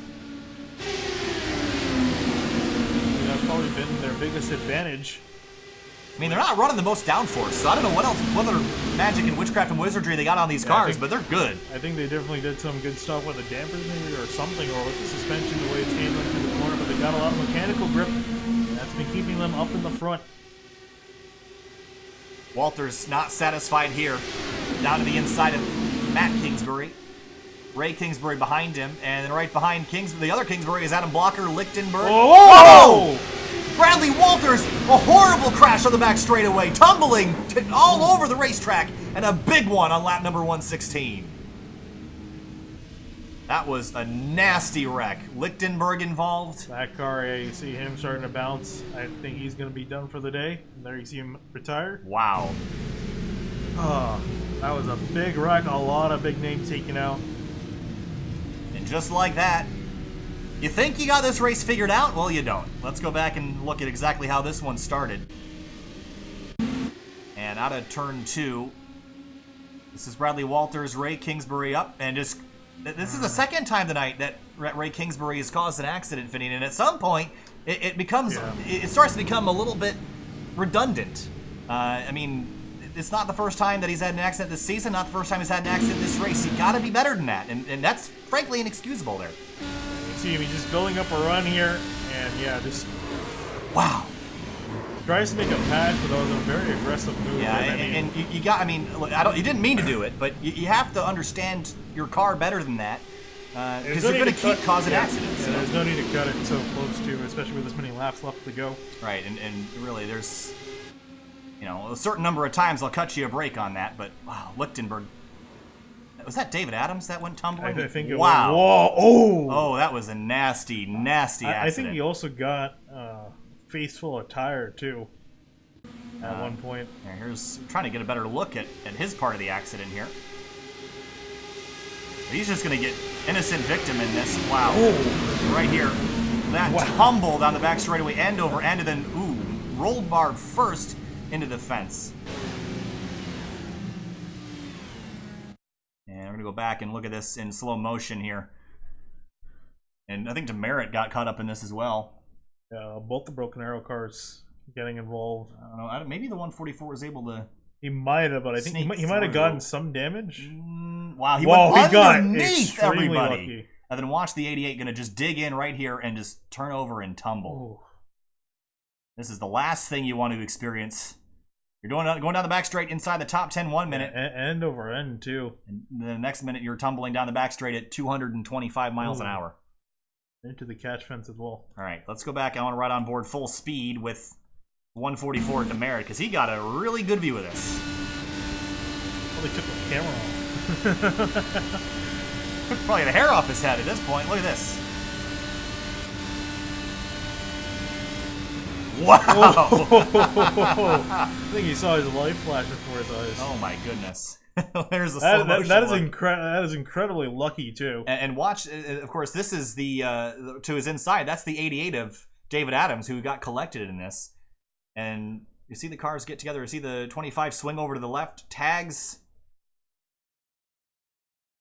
Walters, and up and over and underneath, and then watch the other 88. I think you can just saw him off the tire there for a second, just tumbling down the back straightaway. Not really the end of the race that a lot of these guys wanted to see. I think Liam Quinn also got a piece of that as well. Yeah, he got a solid piece as well. All right, so that was another good portion of the field taken out there. And, you know, it always works out this way. It seems like it's worked out this way tonight. But Ray Kingsbury is still running after 2 incidents off the front wing of that car.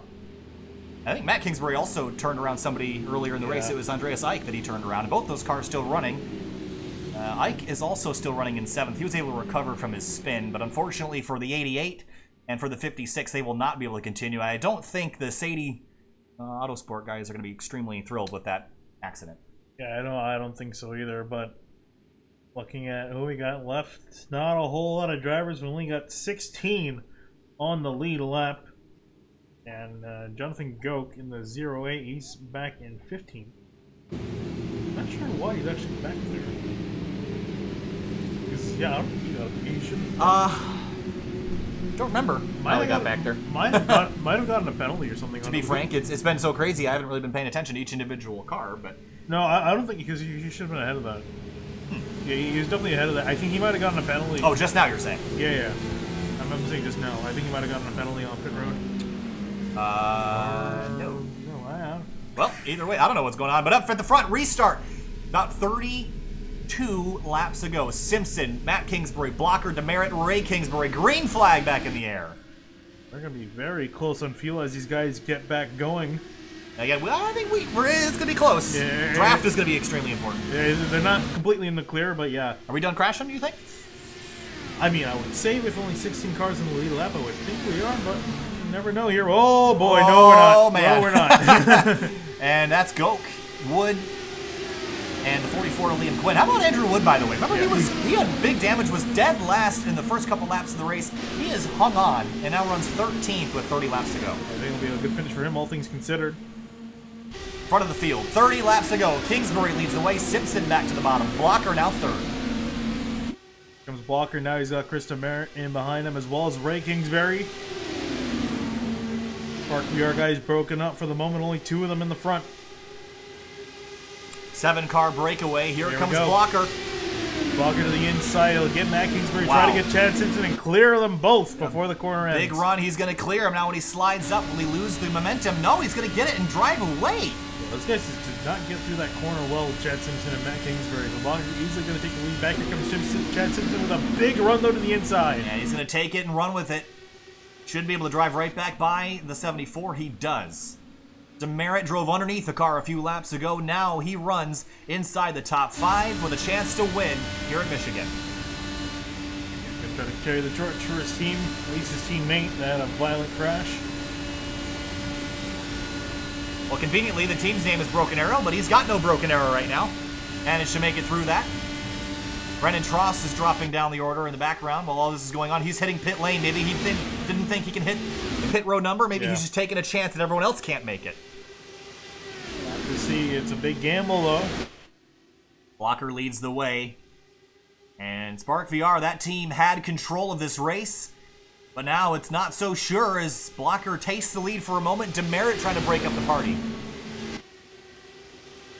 Actually, also, we can quickly look in behind these guys. I see Chris Stouffer in the 13. Haven't seen a whole lot of him since his spin off of turn 4. Yeah, he managed to save that, but he lost about 20 spots in that whole ordeal. And slowly but surely, he's climbing his way back towards the front. He's getting about a second back on these guys, or sorry, not a second, a tenth of a second back on the leaders every lap that passes. So he's definitely, he's almost within range of getting that draft 2 to reel him back in, as well as Henry Bennett. Saw Trost getting back on the racetrack. He is now scored down in 15th place, 1 lap down. Now for Trost, he just wants this race to go green all the way to the end now. Yeah, that's what he's betting on too. He can't really do anything else with it. We'll see if anyone else decides if they can't make it to the end. But there you see to the inside, here comes Adam Blocker. Side by side through turns 1 and 2. Blocker in control. And take a look at the points. He walked in as the points leader. Henry Bennett in the 007 runs 9th. If things were to finish as they are, Blocker would certainly have the points lead walking out of tonight. So he's got it now. Now his job is really just to maintain and grow it as the season moves on. Yeah, and actually here comes Christopher. He's already caught back up to the field. He's brought in also Henry Bennett and Jonathan Goke. So all the front dogs are back here in the front here, ready to tangle with under 25 laps to go. 25 laps to go. Andreas Eich on the outside right now. Stouffer is back inside the top 5. Remember, Stouffer is a past winner here at Michigan. Bit of a shuffle in the background. I just saw someone spin off of turn 2. A little bit of a spin. It was Riley Thompson. He got a little bit loose to the bottom. He went. Oh, he's actually got a broken. Oh yeah, big damage. Broken arrow. Yeah, big damage on this car. He's gonna have to fix this. He's gonna lose a lot of time with that. Go back and see how this actually happened. And I imagine maybe just getting crowded for space here. I think this is Dan Ench that he was around. Oh, he that's ran where he got it yeah, from. Just ran into the back of Ench there on the exit of 2, just timed it wrong. These cars aren't bumper cars, guys. Big pack here for the top spot. Everyone getting aggressive. Look at Stouffer down the inside. Big move to the inside of Matt Kingsbury. Kingsbury in the middle of all this. And here comes Jonathan Gok as well in the middle, trying to make up some spots. Stouffer throwing a block on Gok. Wow, look at this racing. Under 25 to go. Everyone running out of time. Demerit leads the way. He's pulled ahead of Adam Blocker. Gok drives hard down to the inside. That's Stouffer on the outside, carrying the run around Simpson. I'll definitely tell you, these guys are definitely not fuel saving. Oh, no. There's Tross in behind, hoping that these guys don't crash. Here's Henry Bennett, second of the points on the night.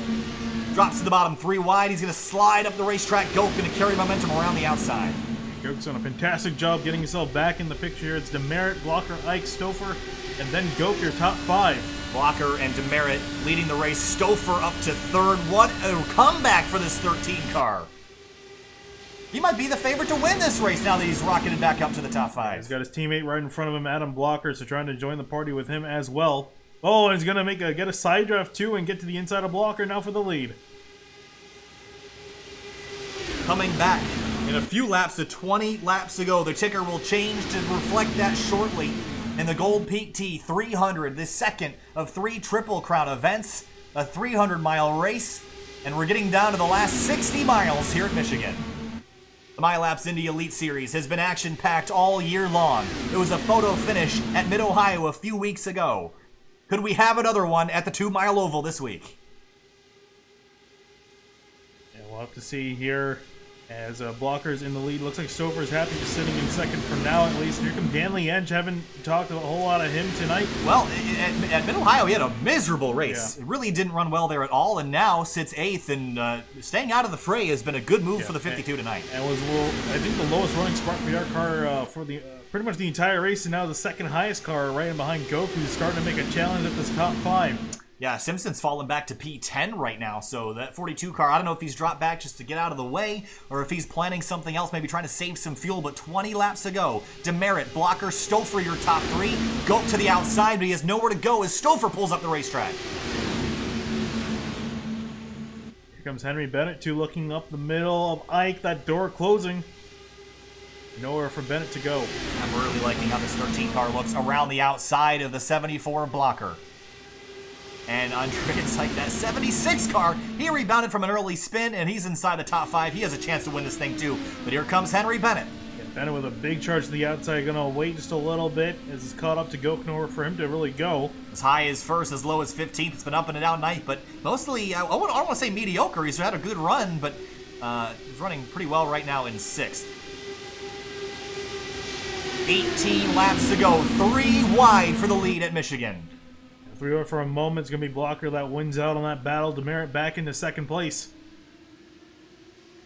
That 74 car looking stronger and stronger as the I see laps Stouffer. go on. Understeer out of turn 2, though, for the 13. Stouffer is getting really comfortable with that wall. Now going to go to the inside of Demerit here and to the inside of Blocker as well. Blocker's going to give him space. Does he have the handling to keep that car down? He does. Can he slide up in front and take the lead away? He does. Strong move for the 13. Yeah, Blocker definitely let him take advantage of that. And there comes Blocker back to the outside. Can't tell if those guys are working together or not. They might be, but they're maybe trying the Spark VR method. It worked for them earlier and led them the majority of this race. So far tonight, we've had 56 lead changes in 134 laps. That's almost one every 2 laps of the race. Dan Ench up to 5th, making 4th in turn 3. He's starting to make some bold charges. Now going to try to pass his teammate, Jonathan Gok, on the inside. Yeah, from the lowest running Spark VR car to the highest, if he can just get by one more car.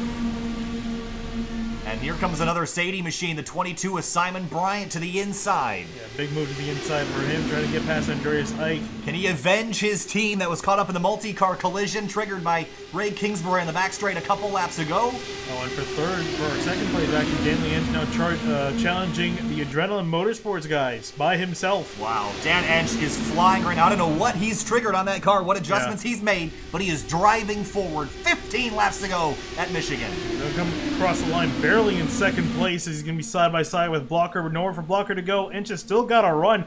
He's really got a good... Wow, Dan Ench power move to the lead. Yeah, those Sport VR cars have some incredible straight line speed. Had absolutely no draft, but was still pulling. And now Christopher's going to try to respond with a move down the inside behind him, 3 wide. I think there's Riley Thompson in the middle of that as well. But Christopher, Dan Ench, Adam Blocker, right now at the front of the field. Whoa, and a dive for Dan Lee Ench to the inside along Stouffer. Ench is going to lead that lap. Running out of time, 7.5 minutes to the conclusion of this race if we go green to the end. We've had a number of cautions tonight, taking out a number of our good drivers. The points will be a shakeup because this night is double points. Matt Kingsbury out of turn 2 a little bit loose.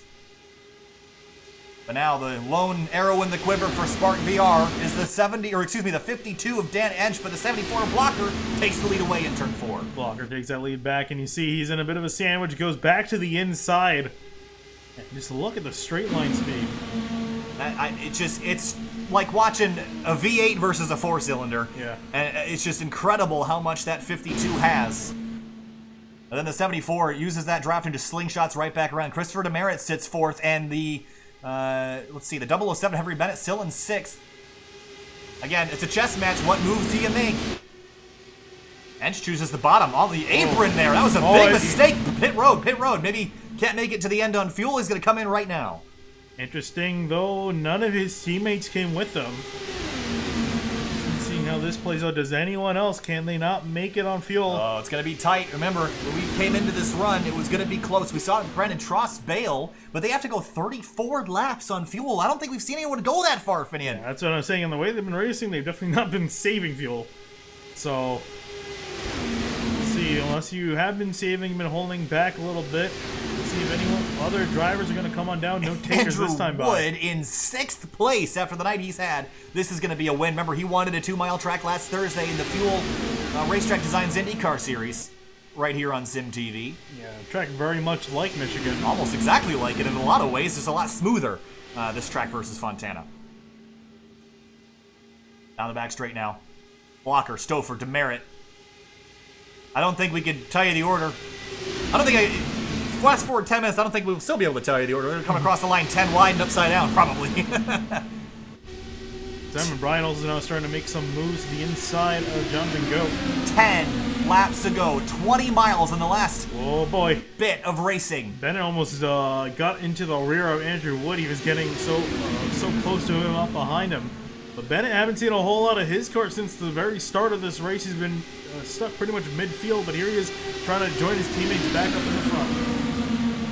What's the fuel situation as Demerit tries for the lead? He'll take it away from the 13. Does anybody else bail the pit lane, or will he stay like this for the rest of the race? 9 to go now, 18 miles, counting them down. Really trying to count them down now. Are these guys going to try to pit with very few laps to go, just only get as much fuel as they need? Andrew Wood inside the top 5. Could he visit victory lane after a disastrous start to this race? He has not been dominant by any means. He hasn't had the chance to be up front and to be dominant, but he's close. Only a couple car lengths between him and another victory this week.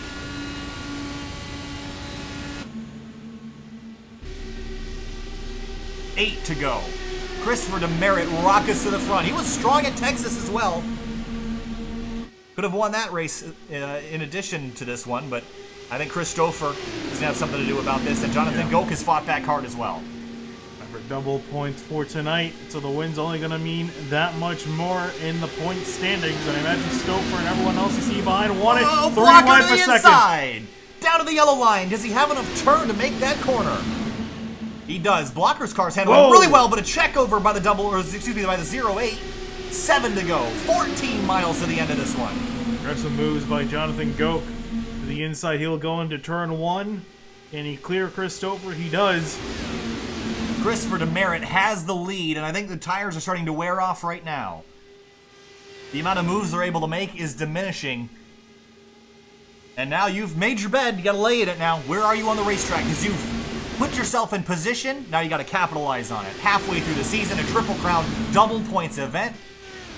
Who gets back to the line first in 6 laps?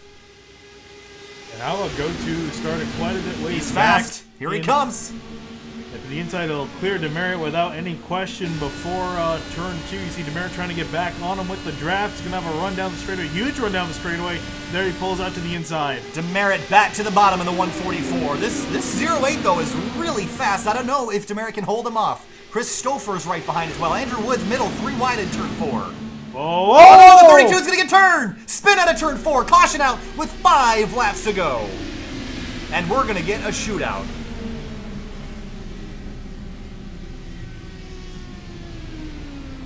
And luckily for Andrew Wood, only 13 cars on the lead lap, so he won't lose that much track position. Might have some damage, might come in just to make sure everything's fixed up and ready to go, but I don't see anything. yeah. It might have been, he's probably Looks good. all right to me, so he should be able to escape without a whole lot of issues. I do want to go back and see exactly. It looked like he was slow, almost like he wanted to hit pit lane, but no, I guess not. This 007 gets into him and turns him around. I mean, at this point, you're not lifting. Henry Bennett saw a gap, tried to go for it, hole just closed. They made contact early. Ooh, I don't know. That changes how this... That could have been netcode there, too. I don't know. What are your thoughts on it? We've got to go back and look at the earlier corner incident. Let's go from up above. I mean, it's really difficult to retaliate in an IndyCar without wrecking yourself. Yeah. But the 32 did turn down on the 007 there, so that's on the 32. This is clearly on the 007. But that was so light. I don't think you can do that in an IndyCar. He might have been trying to blend too, because it was so just off the nose. Yeah, I mean that's just again. I don't think it's really possible to risk intentionally crashing somebody else without wrecking yourself. Especially considering he's running up in second in the points. Yeah, I don't think he would have done that. So the coming together in turn 3, you know, that's a racing incident. Turn 4, I don't really know what to rule that, but it was on Henry Bennett, but it was so close. It was so close to not being an accident. Yeah, so I don't think that was... I at least don't think that was intentional. I think they just happened to get together again. So pit stops, pit road has opened, and one driver that hit pit lane, Jonathan Goke in the 08. Let's take a look at who didn't. And what's the fuel... I mean, this is close. Well, they should be able to save enough for the end now. I think they should be good. Well... Dude, our 30-lap-old tire is going to be a disadvantage. I don't think it's going to be a huge issue in a 2-lap shootout. I think if you're up in the lead, I think if you're Demerit, Stouffer, even Blocker too, I don't think it's going to be much of a problem. You know, Chad Simpson, Levick, and Bennett, those guys, and even Brian a little bit too. I think they're going to be a little bit more in danger with those guys with fresh tires to get on by them. You'll have to see here. This race has been wild. We started the race about 2 hours ago at 7:15 Eastern Time. We've had 147 laps, 8 cautions for 14 of those laps, 60 lead changes. How about that for competitive racing? Of course, this race is scheduled for 300 miles, and we will do 300 miles. But right now, we've only got 6 miles left. It's going to be about 4 when we get the restart lights should shut off this time by, and they will. It'll be a 2-lap shootout to the end. If we get a caution, the race will be over. And Christopher Demerit is focused on this restart. Stouffer, Blocker, Brian Bennett, the rest of your top 5. Now, we saw earlier in the race, lagging behind, trying to get a good launch on the restart led to an accident. If it happens now, there's no time to recover. You're going to be crashed out. So the aggression level is going to pick up immensely. Everyone's going to be trying to get the advantage on the restart, but frankly, 2 laps is enough time to get these cars up to speed. It is enough time to build a run, so I wouldn't try to get too greedy here. I mean, if you try to get too greedy, you're going to crash yourself out and wreck your chances. I'd say just behave on the restart and just race it out fair and square from there. Yeah, we'll see if Jonathan Goke with those significantly fresher tires, will he be able to do anything from 8th? That's a decent way back. Remember, it's a single-file restart, so he's going to have to pass 7 cars in 2 laps. That's a tall order, especially spending one of those laps just purely getting up to speed. The Gold Peak T300 now turns into the Gold Peak T4. 4 miles will determine the winner of this race. The 7th round of the MyLaps Indy Elite Series, the 2nd of 3 Triple Crown events this season, sponsored by the Coca-Cola bottling plant of Kokomo, Indiana. And it's time to go racing one last time tonight. Demerit, Stouffer, Blocker, Bryant, Bennett, Levick, Simpson, Goke, Kingsbury, Ike, your top 10. 2 laps, 4 miles, demerit in the 144, denied a victory at Texas earlier this year. Can he get one done at Michigan? Green flag back in the air. That was a good start for Demerit and everyone else. The rest of the field did not get a good start. Matt Kingsbury struggling to get up to speed. Big check up in behind. Yeah, that really hurt Ike and Ray Kingsbury, but now for the lead, Demerit got a great restart, but it's going to let Stouffer and Blocker build up an enormous run. He's a sitting duck right now, nothing much he can do. He's going to try to throw a block, but that could be very dangerous here. You see Blocker now with a big run. And Simon Bryant sitting in 4th if these front 3 collide, but Blocker to the lead. Strong move into turn 3. Demerit's going to make the hard left, but the 13 fills that rear wing area. But Demerit now settles into 2nd. White flag in the air, 2 miles left. The MyLaps Indy Elite Series round number 7. They're racing out to the line. Here comes Stouffer, the big run to the inside of Adam Blocker. You see Demerit trying to look for a place as well as Simon Bryant in behind. Henry Bennett back in 5th if the front 4 get together. Stouffer, Blocker, Demerit, and Bryant. Will they finish this way, or will it be carnage to the finish? Down the back straight. Stouffer a past winner. Blocker to the inside. Blocker having a look here. These two in the front. Where does Demerit go in behind? Is he planning something? Goes to the inside of Stouffer now. Half a mile left. Now a quarter mile out of turn 4. Adam Blocker leads the way. Side Drag race to big the time. finish. Here they come. Adam Blocker's going to win it in Michigan. And a crash behind him. Oh, big crash. Oh, man. And they're all torn up. But Adam Blocker victorious at Michigan in a dramatic last lap chain of events. The 74 car, he was the points leader walking into the night. He will be the points leader walking out. A double points night for the 74 leaves him in victory lane. And we'll expand that points lead too by 2-fold. That's double points for him going to his win, but fantastic job there from Blocker. Adam Blocker winning at Michigan.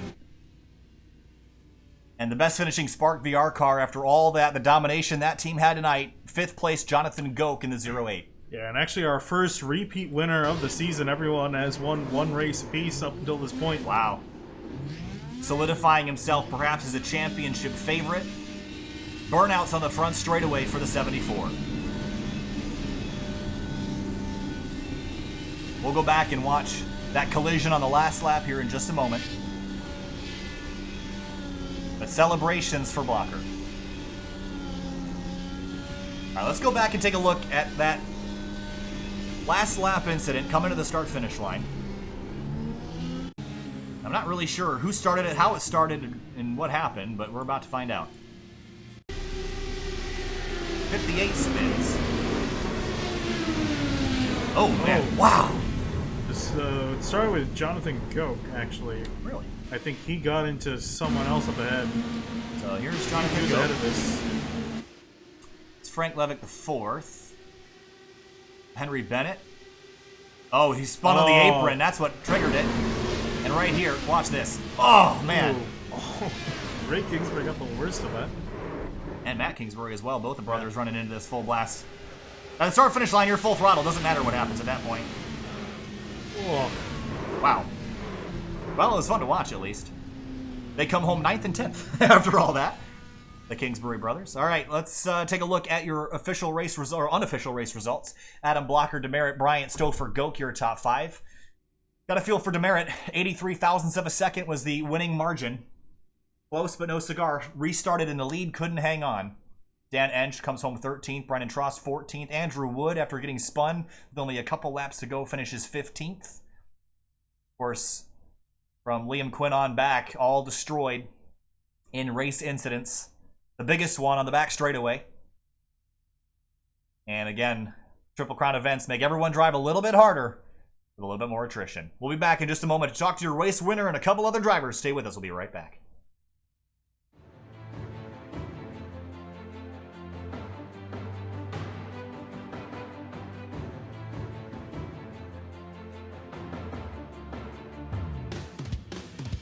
To get the best result, it's all about ambition, hard work, and doing the right things right.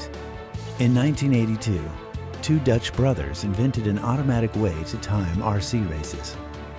The system of the company, called AMB-IT, was quickly adopted by pro racing series like NASCAR and IndyCar.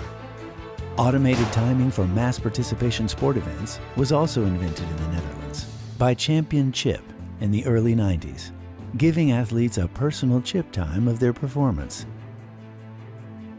In 2008, the two companies joined forces and MyLaps Sports Timing was born. We never stop innovating with state-of-the-art timing systems and digital services to enhance the event experience. With our X2 platform, we bring motorsports timing to a whole new level with two-way communication. Our event app and photo video create the ultimate event experience for athletes and fans with live data and personal content like photos and videos. SpeedHive provides a pro-level racing experience for amateur and club events by analyzing personal data. We capture performances of over 20 million racers and athletes every year and use live data to spark emotions.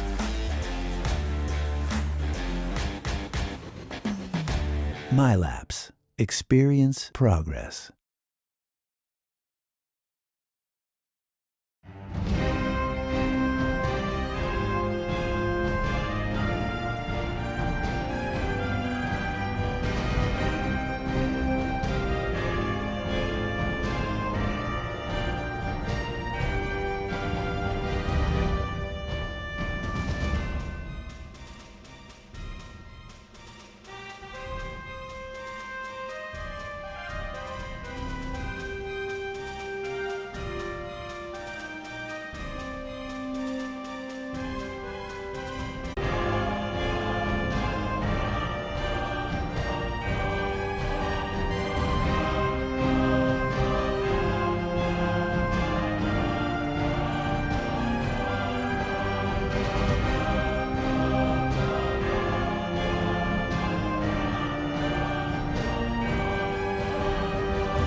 Welcome back live to Sim TV. Here now talking with Simon Bryant, one of the Sadie drivers tonight.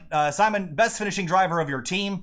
Teammates kind of got taken out in a big collision on the back straightaway, but you got to be pretty happy with the podium finish after tonight.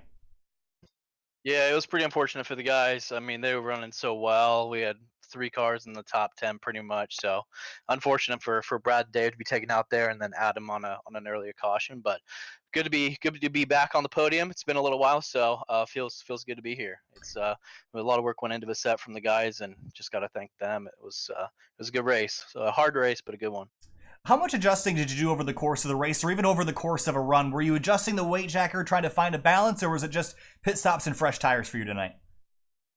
Honestly, not much adjustments. Maybe coming down off of the jacker a little bit. I was started negative slightly, and then just got a little bit more positive as the run went on. But not too much, to be honest with you. The car was built for the long run. We really struggled having that much downforce. We just couldn't get the speed that the other guys had off of restarts. But ultimately, it worked out pretty well in our favor once everyone kind of had older tires.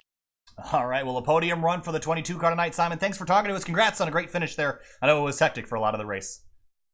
Yeah, thank you. Just want to thank the other Sadie guys, Brad, John, Adam, Dave. Thank you.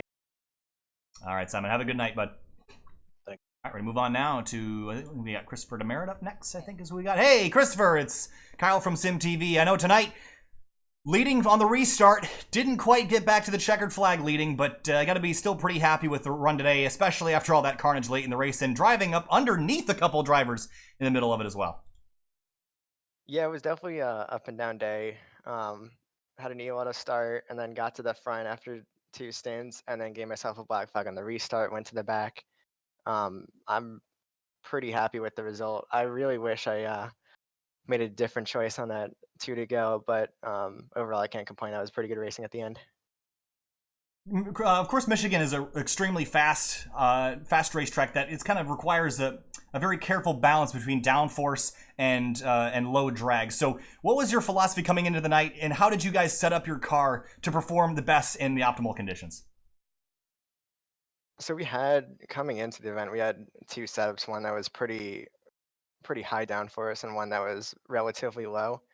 But the high downforce one, the one that I mean, you could draft people for the whole entire stint, but it was like almost 2 tenths slower than the lower downforce one that we went. So we just worked on the lower one, trying to add a little bit here and there. We found a pretty good balance during the practice. I think we ran it looks like we ran less than everyone else, but I felt like we had a lot of downforce, but also a lot of straight line speed. A great balance for the 144. Second place tonight. Chris, thanks for talking to us. Congrats. We'll see you next week. Thanks, see you next. All right, I think we're going to move on to Adam Blocker now, the race winner tonight. Adam, an incredible race again. You're the first multi-time winner this season in that car, that number 74. That blue machine is at the front of the field a lot, but you had to fight off the Spark VR team most of the night. Just talk to us about the battle kind of against a group of 4 for most of the race and coming out on top after a late race restart. Yeah, definitely crazy. Michigan's always like that.